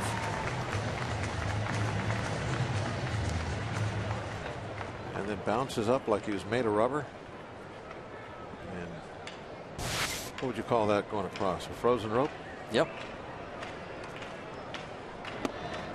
But Holt was asked, along with some others, about whether they might play winter ball, and Holt apparently not approached about playing in the offseason. He said, the biggest thing I need to do at this point is rest. Career high 149 games in the minors and majors this season. Josh Harrison, Alex Presley have not yet decided whether they will play this winter. Jordy Mercer declining Pirates' request that he play winter ball. His wife gave birth mid-August, their first child, and eager to spend time with her and their son in the offseason. And Marte has retired on a close play. Pirates go down in order. 2-6, trail 4-0.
Baseball on Root Sports is brought to you by Jeep.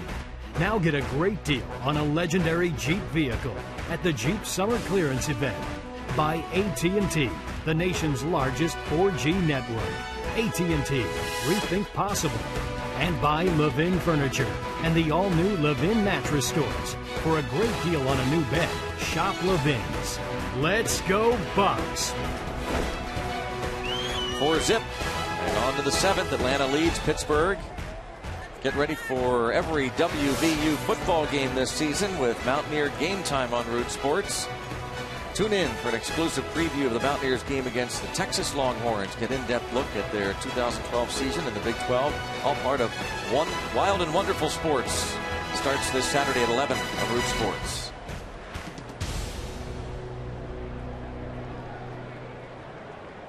Hisanori Takahashi on the mound for the Pirates.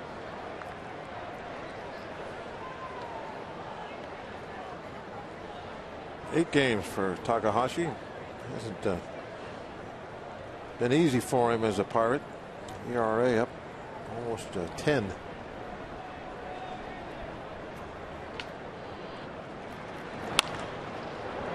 Line past Alvarez. Baker starts the inning off with a base hit to left. Hit number 9 for Atlanta. Burnett goes 5 2/3, gives up 4 runs on 8 hits.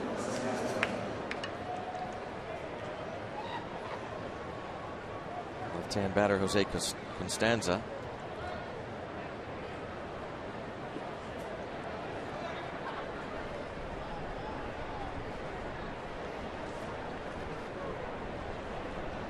Likes to try and slap the ball by the third baseman sometimes. Full swing this time. Saw that a couple times in last night's game where he'd kind of run up and kind of be taken off for first and swinging at the same time, trying to put the ball by Alvarez. Pedro has to respect his speed, play in on the grass.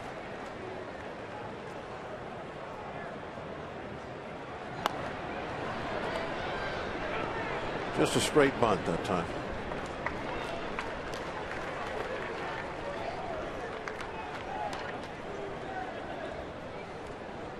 If he put that ball down a little wider of the bag, it's going to be a tough out to get. Constanza credited with a sacrifice bunt. And now Reed Johnson to the plate.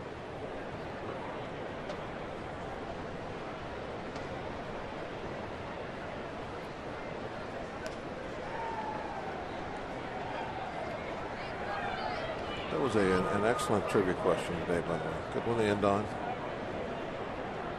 Relevant to what's going on today. Reed Johnson was the answer. Among active Braves, the one player who has played the most career regular season games without playing in the postseason. With the Braves, that could be hard to find. Had to be somebody that wasn't on the Braves recently. And they've been a fixture for years. I like the postseason. Off the glove of Alvarez. Runner will be held at third. Can't run on Marte.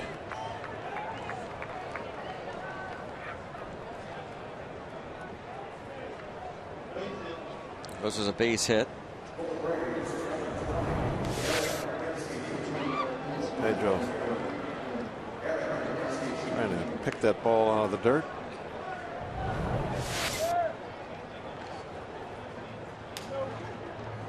So Baker stops at third. And a base hit for Reed Johnson and a pinch hitter Eric Hinsky.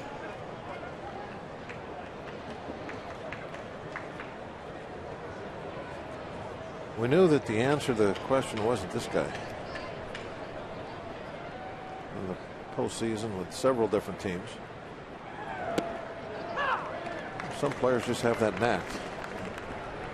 Move around and find themselves in the right place at the right time.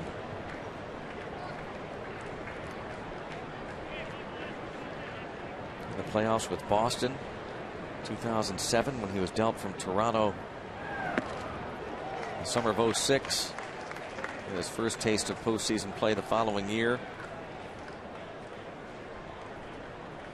Next year 2008 was with Tampa Bay. He started the 09 season with Pittsburgh but dealt to the Yankees. They ended up in the World Series, of course. And 2010 on to Atlanta, up to the playoffs. He'll return again this year as he strikes out against Takahashi.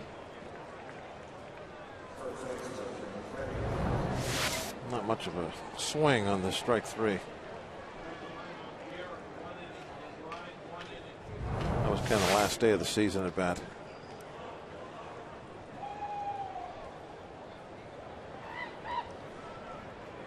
Freddie Freeman 0 for 3.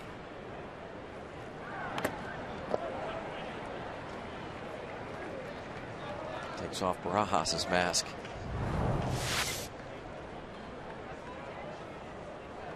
Those old school masks that will pop right off if you hit them right.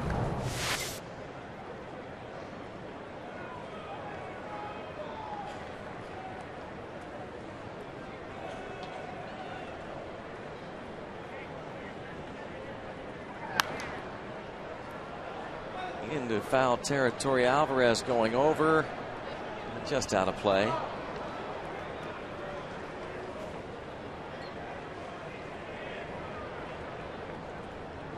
Oh, 2 count on Freddie Freeman.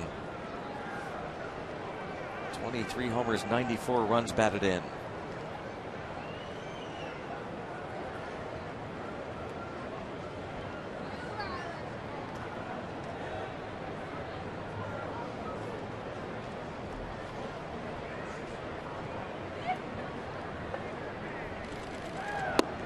Just inside, Freeman at a game-winning homer. 25th of September. Walk-off win for the Braves. They secured a playoff spot with that 4-3 victory.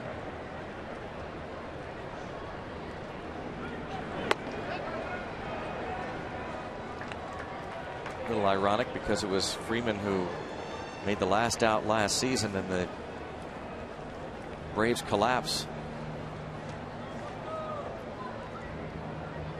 It was an epic collapse last year by Atlanta. The big lead, 8.5 games. September the 5th led the wild card.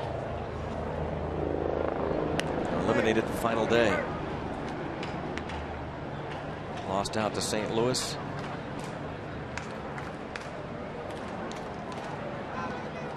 And the Braves decided really not to tinker much with the roster.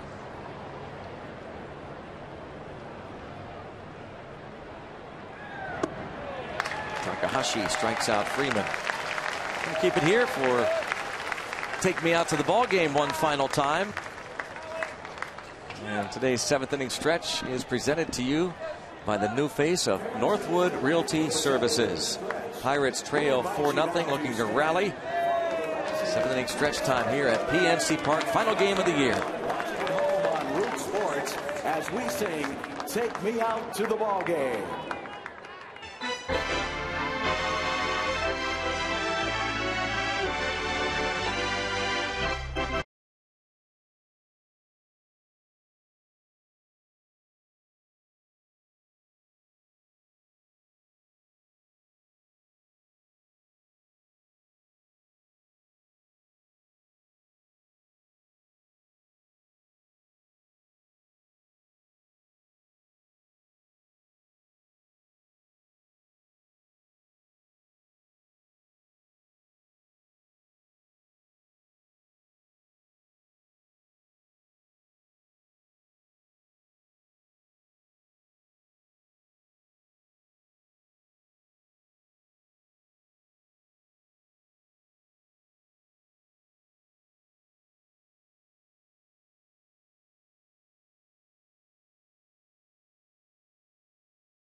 to thank the great folks at Allegheny Sports Medicine for providing us those tremendous shots all year long. And the AGH Cam, the man that ran it much of this season. Maul, thanks, Maul. Great job. And really get a chance here in our final few innings to thank all the folks that helped bring you Pirates baseball on Root Sports all season long. The changes for the Atlanta Braves. Alex Presley will lead things off for the Pirates against left-hander Eric O'Flaherty. Eric Hinsky takes over at first. Love the way you say O'Flaherty. Well, just saying his name. Well, say it again for us. It's read it. Eric O'Flaherty. I mean, doesn't everyone? How would you say it? How would you say that name? O'Flaherty. Well, you're leaving out the H. Did you pronounce the H? It's not silent H. Well, you know me. I say stoled. Not as often as I used to. Though. No, you used to not only leave out the N, you'd add a D once in a while. Yeah. We have too much fun up here sometimes. Oh, yeah, there's an H there. See?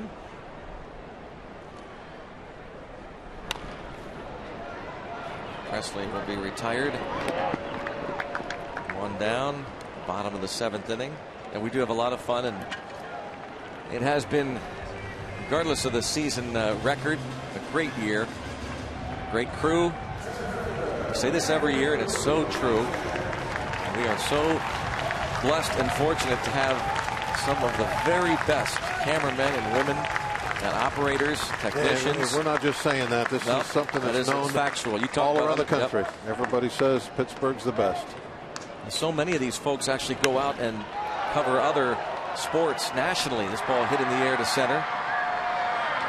And McCutchen, possibly his final at bat of the year, flies out. He's 1 for 3.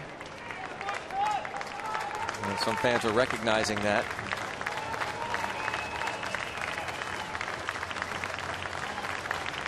McCutchen makes his way into the dugout. A heck of a season. Yep.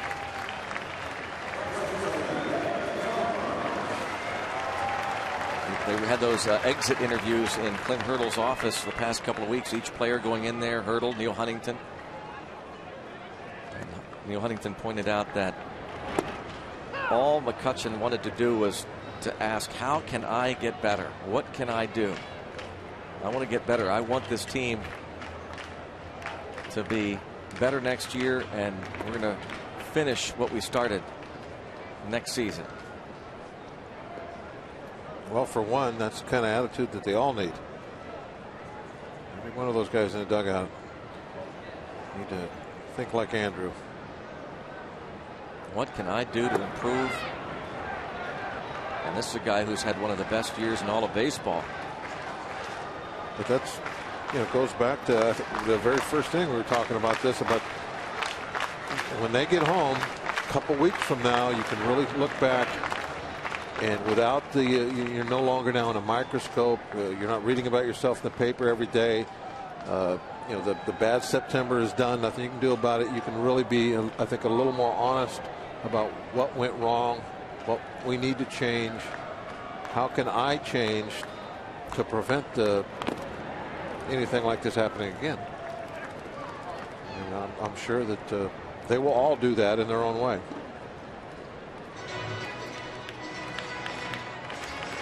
It's not an easy question to answer to yourself when you're in the games and they're happening.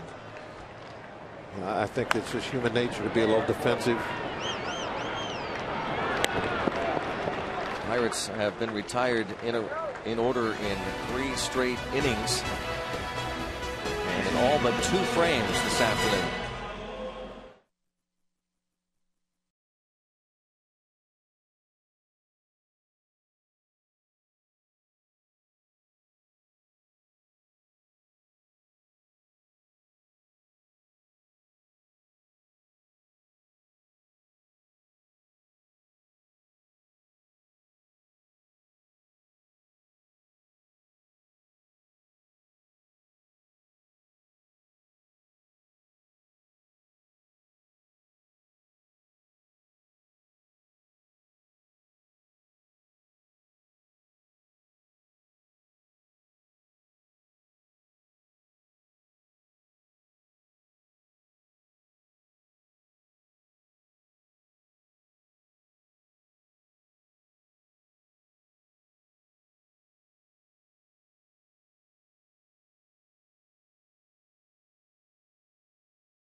time you pass PNC Park. A wide selection of Pirates jerseys, polos, women's and kids attire, and more. Store hours 11 a.m. to 4:30 p.m. Monday through Friday in the off season.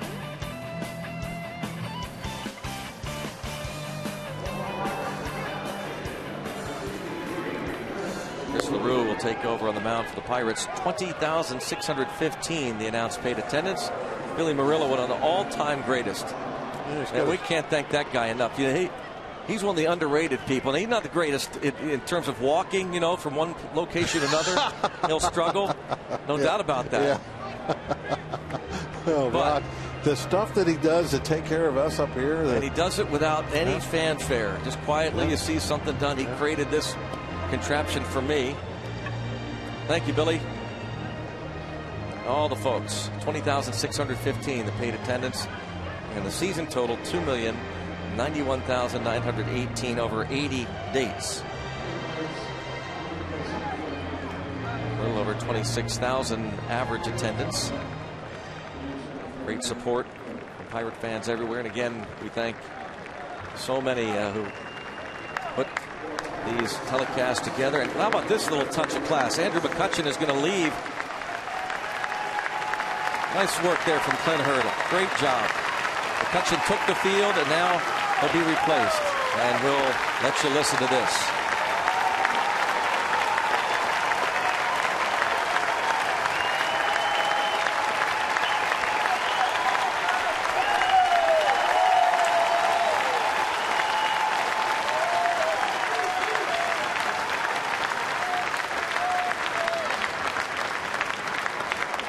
How about that? 22, the next 21. He ends the season with a .327 batting average, 31 homers, and 96 runs batted in.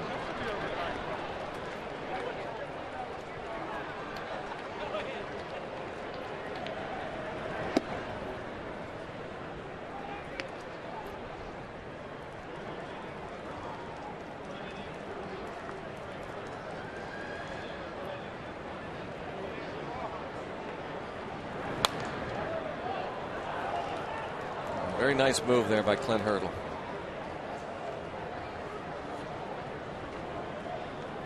Letting the folks salute Andrew McCutchen one last time. Clint, he has so much experience as a player and as a manager that kind of stuff I think comes natural to him. Doesn't really have to think about it. He knows how to do the right thing at the right moment, whether it's taking somebody out of the game to get a hand or making the changes out on the field. Rue strikes out. First batter he faces Dan Ugla. That's certainly a good feel for the way his players are feeling. Tavada in right. Starling Marte moves from left to center, and Presley moves from right to left.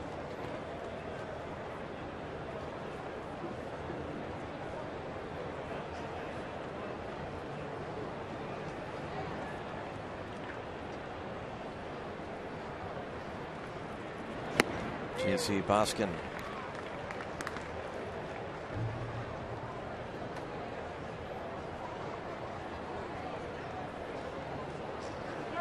Nine games this year, a little over 10 innings.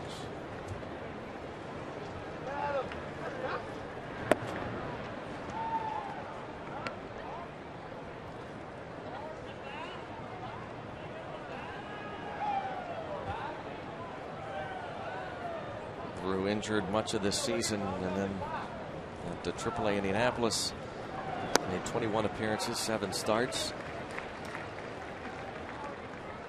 At one point taken off the roster. Cleared, re-signed. That happened to Jeff Karstens a couple years ago. Yes, he did, says the home plate umpire. Boskin is the second out. 2 punch outs for LaRue. Brings up Juan Francisco.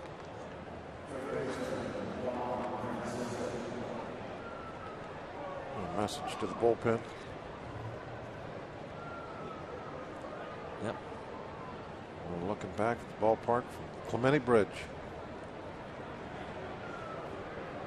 Won't be long. We'll be anxious for spring training to begin. Looking ahead to 2013. Who knows what changes will occur over the winter. Yeah, I think that what happened here the last month of the season, and really what happened for the entire season, it puts into focus that the team is not as far away from playoffs, maybe even going to the World Series as some of us maybe previously thought. And so it's easier and almost there's an anxious feeling about spring training. What kind of changes are going to be made? The season's not even over yet, and we're already looking at that. I don't know if I've really thought much in past years what kind of changes are going to be made going into spring training before the last out of this year is even over with. But that's the way things went this year, that, hey, this club is a playoff team. It didn't work out in September. Things went south in a big hurry, but they were there. You played important games in the month of September for first time in years. Decades. And so it is important now to what's going to happen in spring training. What kind of changes are going to be made? The bar has been raised, and that's what Clint Hurdle has said. Exactly. That's a good thing. Now the expectations. So now next year, when they've talked about 500 not being good enough, they're right. No, they're definitely. And now it's a fact. It's about playoffs. Everybody will be on exactly right. So no getting around that. Time for talking about improving. They've done that. They've made the strides. Now 2013, it's all about the playoffs, postseason, beyond 500.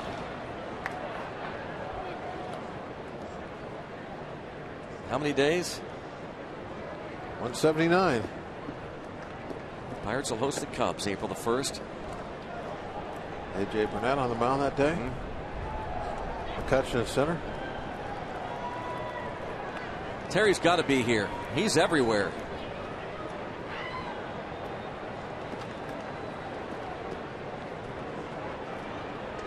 That's his camera. Always directing people to wave. Yep. Give us a Zoltan Z as Chris LaRue strikes out each of the three men he faces. 2 more shots for Pittsburgh, down 4.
Road ahead for the Pirates as we look ahead to 2013. Some of the highlights of the schedule. Home opener.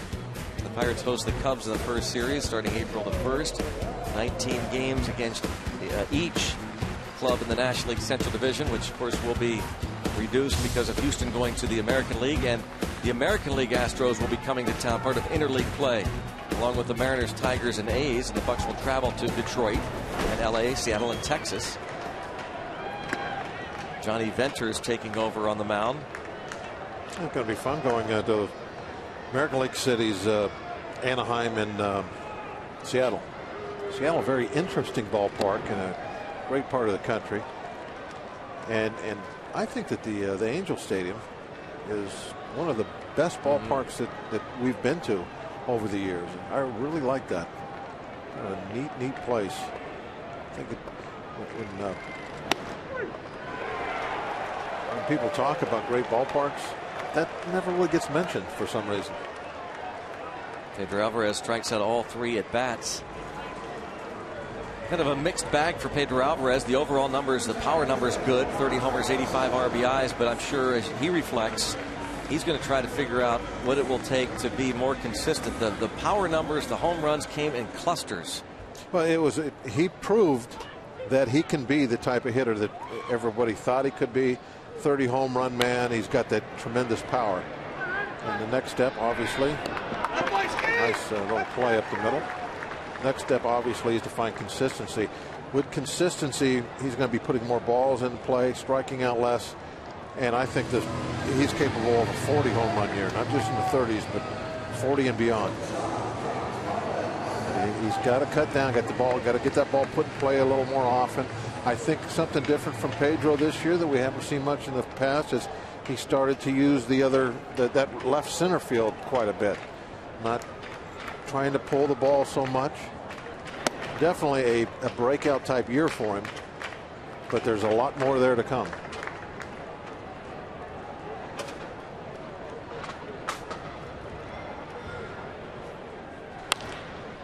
Barmes has just the 3rd hit of the day for the Pirates. That snaps the string of 12 straight retired. And 17 out of 18.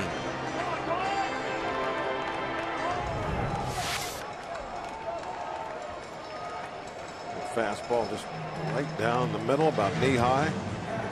Barmes dropped the head of the bat to it. One hopper right through the hole.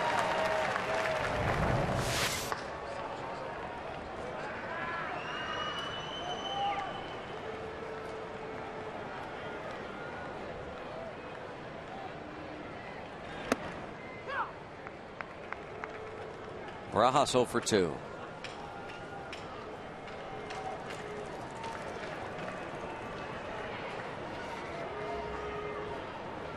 Gabby Sanchez comes out on deck.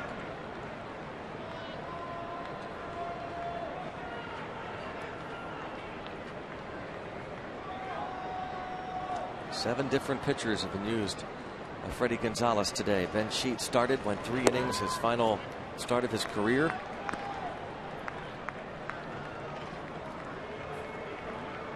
Luis Avilan pitched an inning. Julio Teheran pitched 2 scoreless. Pirates will have a new pitcher coming up in the 9th. That'll be the 5th for the Bucks. 1-2 on Barajas.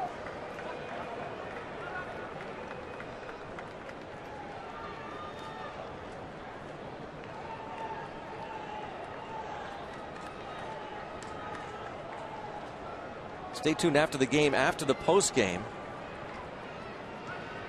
Great season-ending video which captures some of the great moments of this 2012 season. You won't want to miss it after our post game, and we'll be able to credit all the folks that helped put these telecasts together. Adam Elmore and his crew, swing and a miss for Barajas, and not the way he wanted to end his season at the plate. The strikeout. 4-zip Atlanta onto the 9th.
Restaurants open at 7 a.m. for breakfast, lunch, or whatever you need to fuel your day.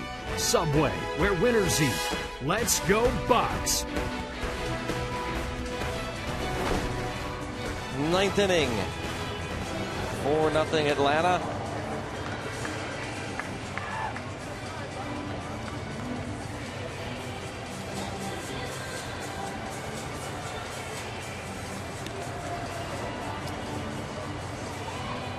Still having fun. Rick Vandenhurst appears in his 4th game this season. He was the MVP for the International League West champion Indianapolis Indians. Veteran who made his way back. Not his first time on a big league mound. Andrelton Simmons leads off.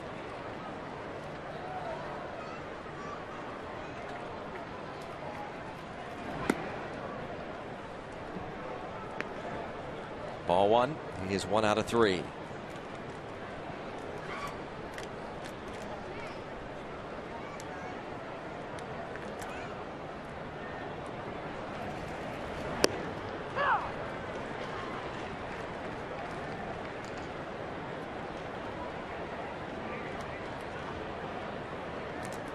It is like the last day of school, isn't it? You come in, you say goodbye to all the, all your classmates. You see again the teachers. I guess that's the feeling it is. It's been like that forever, unless you're going to the postseason. That's exactly what it's like. Is the players are going through when they go. And actually, they've been cleaning out their lockers for a couple of days now, getting things all boxed up, just like you would do when you were at school with your locker. People that we see every day, and we don't take them for granted. The greeters, the ushers.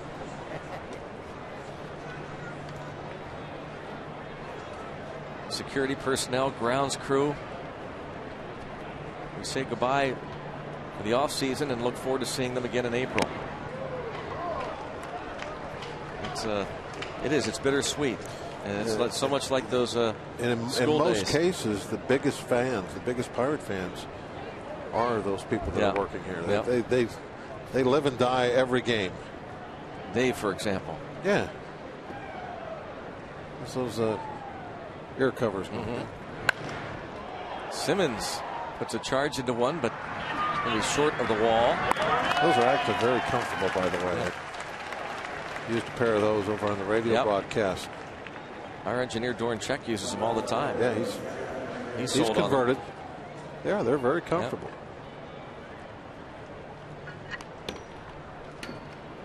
You want to try them, Greg? I got a pair right here. Yeah, I've tried them before, but I'll try them again. Sure. Go ahead, put them on. Yep. See how that feels. Oh yeah, I know. He gave me a pair too. Doran's not up there today. It's his sister Cindy's. Hey, by the way, it is just like school days. We say goodbye. We're heading to summer vacation. This time for us, it's winter vacation. Would you do me a favor? Okay. Would you sign my yearbook? Come on, right there where my name is, and say what you think and what I might be someday. Thank you. Keep in touch.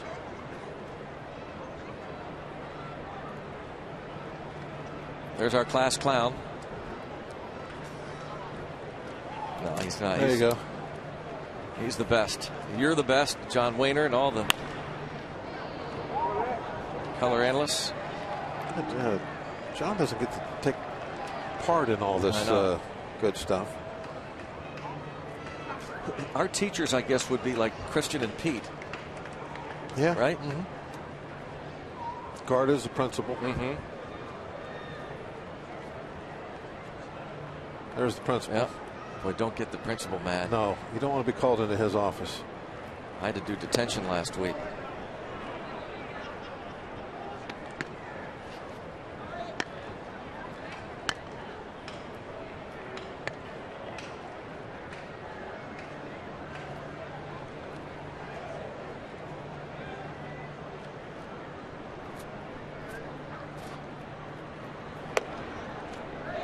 I guess talk about principals. people in charge, superintendents, Sean McClintock, Doug Johnson at the top, Kind of like at Root Sports. School board of directors. Yeah. That's top stuff. Yep. Broken bat foul out of play. Jeff Baker, one away in the ninth. Still love our Buccos and Root Sports. How about all this? We talk about people coming dressed up, which is so neat to see them dressed up in Pirates garb. But how about the great signs all year long? People really got into that too. Yeah, the sign store had a great year. Yep.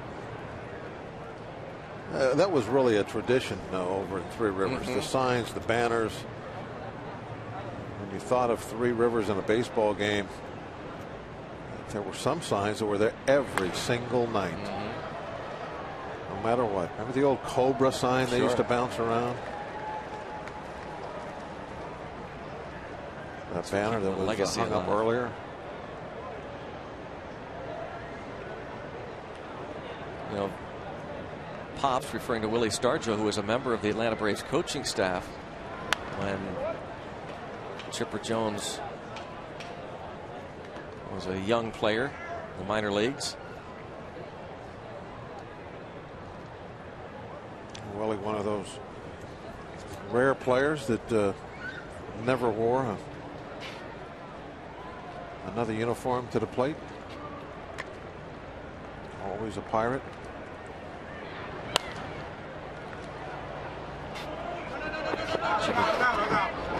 Chipper Jones, his entire career with the Atlanta Braves, and yep, like Chipper, Willie Stargell, his entire career in a Pirates uniform.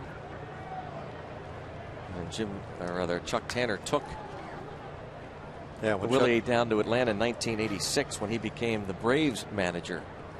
Chuck Tanner. Vandenhurst strikes out Baker.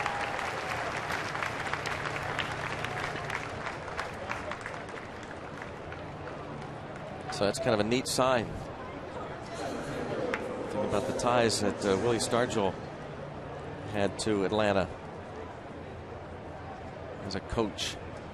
And then Willie, of course, came back to Pittsburgh. It's an interesting beard. Indeed. A little John Axford like. Is that what Axford's was like? Not as good. I think Axford wanted it to be that good, but never a little more. Never could get it pretty accomplished. Scraggly, yeah. You know whose could look like that? Hanrahan. He trimmed up the middle, and he would That's definitely have that going.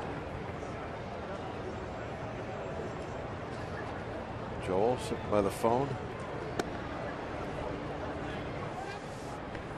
All-star season for Joel Hanrahan didn't end like he had hoped. More save opportunities just didn't happen. Jason Grilly. What a year that Grilled Cheese had, especially the strikeout numbers, just incredible. Super job in that 8th inning role. 90 strikeouts for him, Bob, in 59 innings for Grilly. That's pretty impressive, isn't it? Hanrahan ended his season with 36 saves, unless the Pirates come back here. They'll end with 36 saves.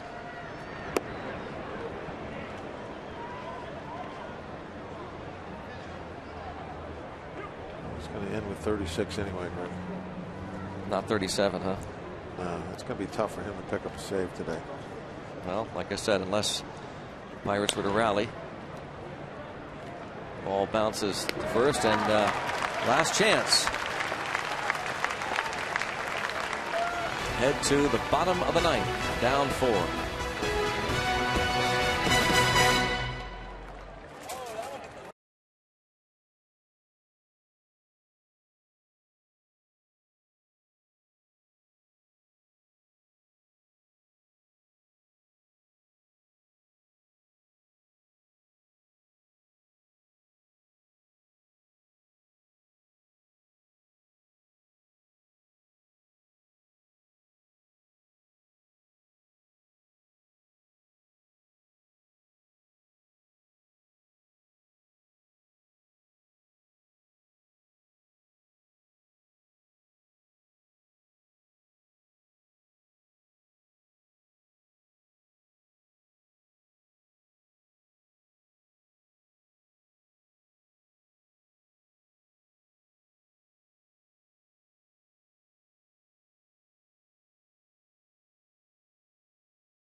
News, ticket and promotional info, and front office web chats.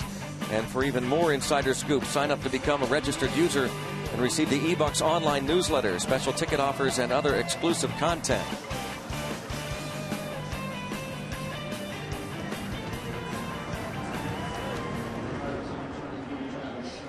Bottom of the ninth. It is 4-0. And as you said, Bob, there's no chance for Hanrahan to get a save now. No chance even for Craig Kimbrell, who is getting some Cy Young mentions.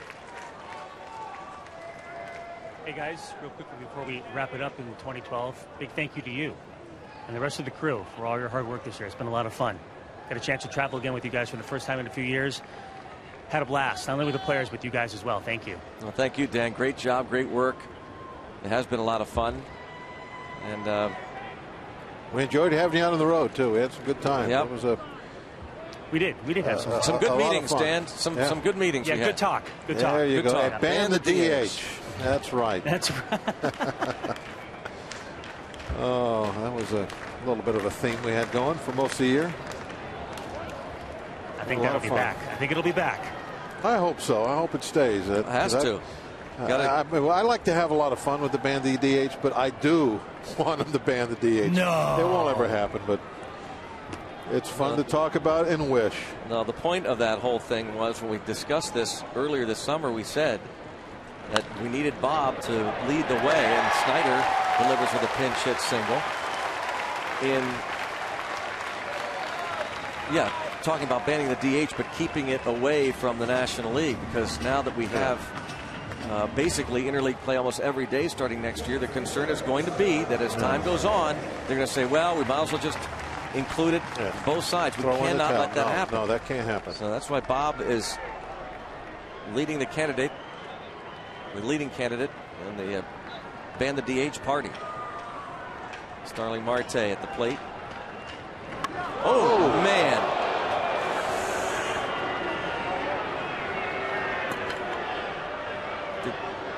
Did they call a foul ball? Did that hit the bat? Wow. Holy mackerel.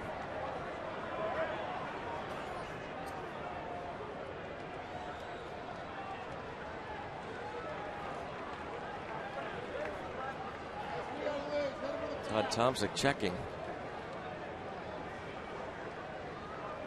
He's smiling. It's all right. Watch and see exactly where the ball hit. Oh, yeah.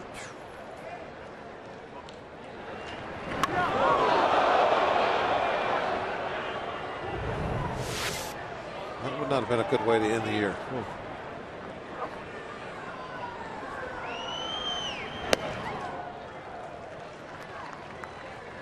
Kimbrell, a hard thrower. You know, talk about strikeouts. Kimbrell's strikeout numbers. Ridiculous. They are amazing.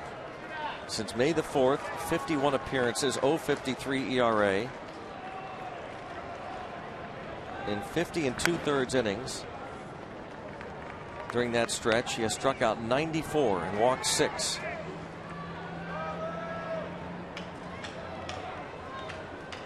Well, he's getting some Cy Young attention. Craig Kimbrell. 42 saves to lead the league.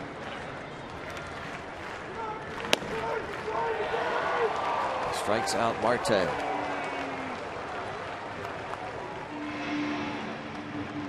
It's going to be tough. There's been some starters have some great years. I think for a reliever to get the Cy Young, it has to be a year where there's a starter hasn't really stepped up and done anything great, and I don't think you can say that this year. He might get a little attention. He'll get a few votes, but not the year for a reliever. R.A. Dickey probably is going to get it when you look at his earned run average, his strikeouts, his win total, combine all three together.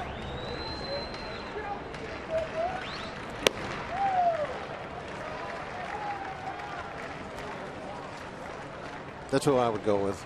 I don't know, Greg, if you feel the same way or not. You like Dickey? I think that he's got Got the New York sentimental vote, favorite too, by the way. But there's a lot of reasons that I think he's going to get most of the votes. Kimbrel blows away Presley, and now the Pirates are down to their last out. The Cy Young, too, unlike the MVP award, I don't think it really matters what your team does. It's more just pitcher of the year. Well, I don't think the Mets having a poor season would have any effect whatsoever. It might even help you in a way when you put up that kind of numbers on a team that's struggled.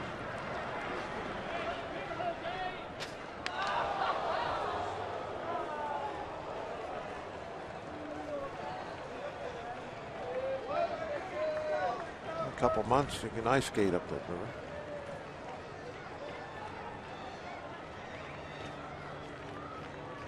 But not now. It's going to be the couple months of beautiful fall weather. Leaves are turning.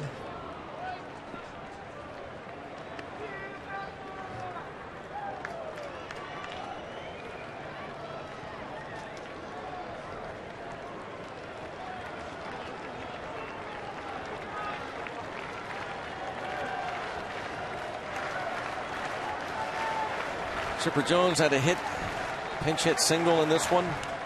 Braves are moving on to playoffs, and now fans anticipating the end of the season and maybe a one last "Let's Go Bucks" chant.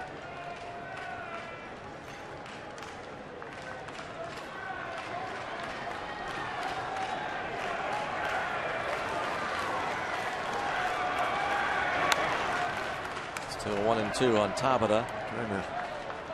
Hang tough. Be a kind of a miracle finish right now to pull this one out with 2 outs, and maybe the best reliever in the game on the mound. Tabata still doing the best he can. That's it. Leadoff hit and 3 straight strikeouts for Craig Kimbrel, and the 2012 season for the Pirates comes to a close.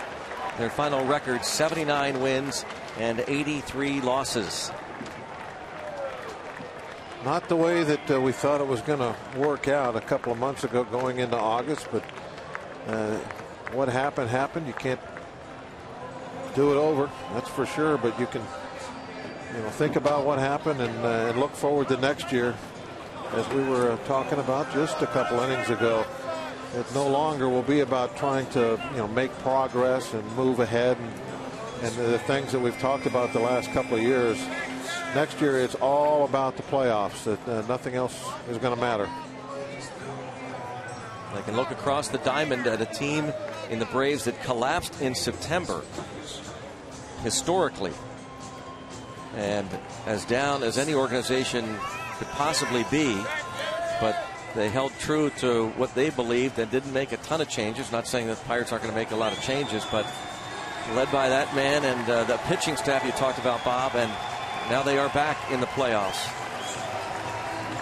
Yeah, they believed in themselves, and this year they went out and proved it. Played strong down to the end. Would they end up with 94 wins? Yep. And that'll get you in the playoffs probably 90% of the time, you would think. And you got to put up the W's if you want to play in October. Chipper Jones leaves the field for the final time. Thank you to the great support of the Pirates all year long. 2,091,918 came out to see the Pirates play in 80 home dates. Saw some great signs. I think we must have set a record for kids at the park this summer. Yeah. And that's maybe the best sign of all. Turning kids on to baseball in Pittsburgh again. Folks applauding the Pirates as the bullpen empties and heads to the clubhouse. So for one final time, we'll send it to Robin Teague. Greg and Bob, thanks very much. And we will revisit this 4-0 loss, no question. You see, look at that, Joe Hanrahan giving his cleats to a young fan there. I mean, some neat stuff that did go on here in this last day of the season. And again, we'll recap the 4-0 loss. We've known for quite some time the Pirates weren't going to make the playoffs. We've known for a few days now they weren't going to break the streak of winless seasons, consecutive seasons with a losing record. But today, Teak, and again, we'll get to the game, but some neat things happening. A.J. Burnett, I mean, what a competitor all season long for the Pirates. To see him go out and make one last start, didn't go the way he wanted, but just to see him toe the rubber here one more time to close his portion of this season. What they did with Clint Hurdle did with getting Andrew McCutchen off the field. The fans wanted to see Chipper Jones one last time, before he heads to the playoffs and then on to the Hall of Fame. He got a base hit, so I mean, obviously we're seeing. Look at that young man there. He's got the shoes. That's pretty cool of Joel Hanrahan, who, by the way, as you know, not only a great competitor but a terrific guy and one of the leaders of that clubhouse. And it's sad to see the season end this way, Teak. It really is. After so much promise and being 16 games over 500 and thinking the playoffs, and certainly thinking of a winning season, not to see that happen. But as you mentioned, Teak, a lot of good things happened today in this, farewell to 2012. Absolutely, and start on the Pirates side with A.J. Burnett. As I mentioned yesterday, just getting this last start, I mean, he has meant so much to the ball club. He has done so much on the field, plus in the clubhouse. As any player involved, as you're a newcomer coming from the outside, a veteran guy, experienced. The people in Pittsburgh not only know what he did on the field, they know what he's done in the clubhouse, and this standing ovation was recognition of that. Andrew McCutchen has arrived. He's not only now the best player in the city of Pittsburgh, he's one of the best players in the game of baseball. Has the opportunity for the fans to thank him for what he's done for them for this year. And, that was another great moment because he is going to be an integral part of this club going forward. Then on the other side, Chipper Jones, his last game, he gets the last regular season game. He's got some playoffs ahead of him, a little work to do yet. Gets an opportunity to one more time. He gets a hit in his last at bat. He gets the scorer's run his last time on it in the regular season. And then also on the Braves side, Ben Sheets. This guy has gone through so much. He's been a thorn in the Pirates side for years. A lot of injuries when he was with the Brewers and also, after he left there. But to be able to come out and, start one more game, pitch one more inning, and it's a perfect 1-2-3 inning. So, a lot of good stuff on the peripheral today that happened around the score of this baseball game. And hopes for brighter times ahead, certainly for the Pirates and their fans. What was a promising season obviously faltering towards the end, and let's see what they do in the offseason to get things going. We're going to talk a little bit about that. We're also going to recap, obviously, not only the season, but this game as well as the Bucks fall.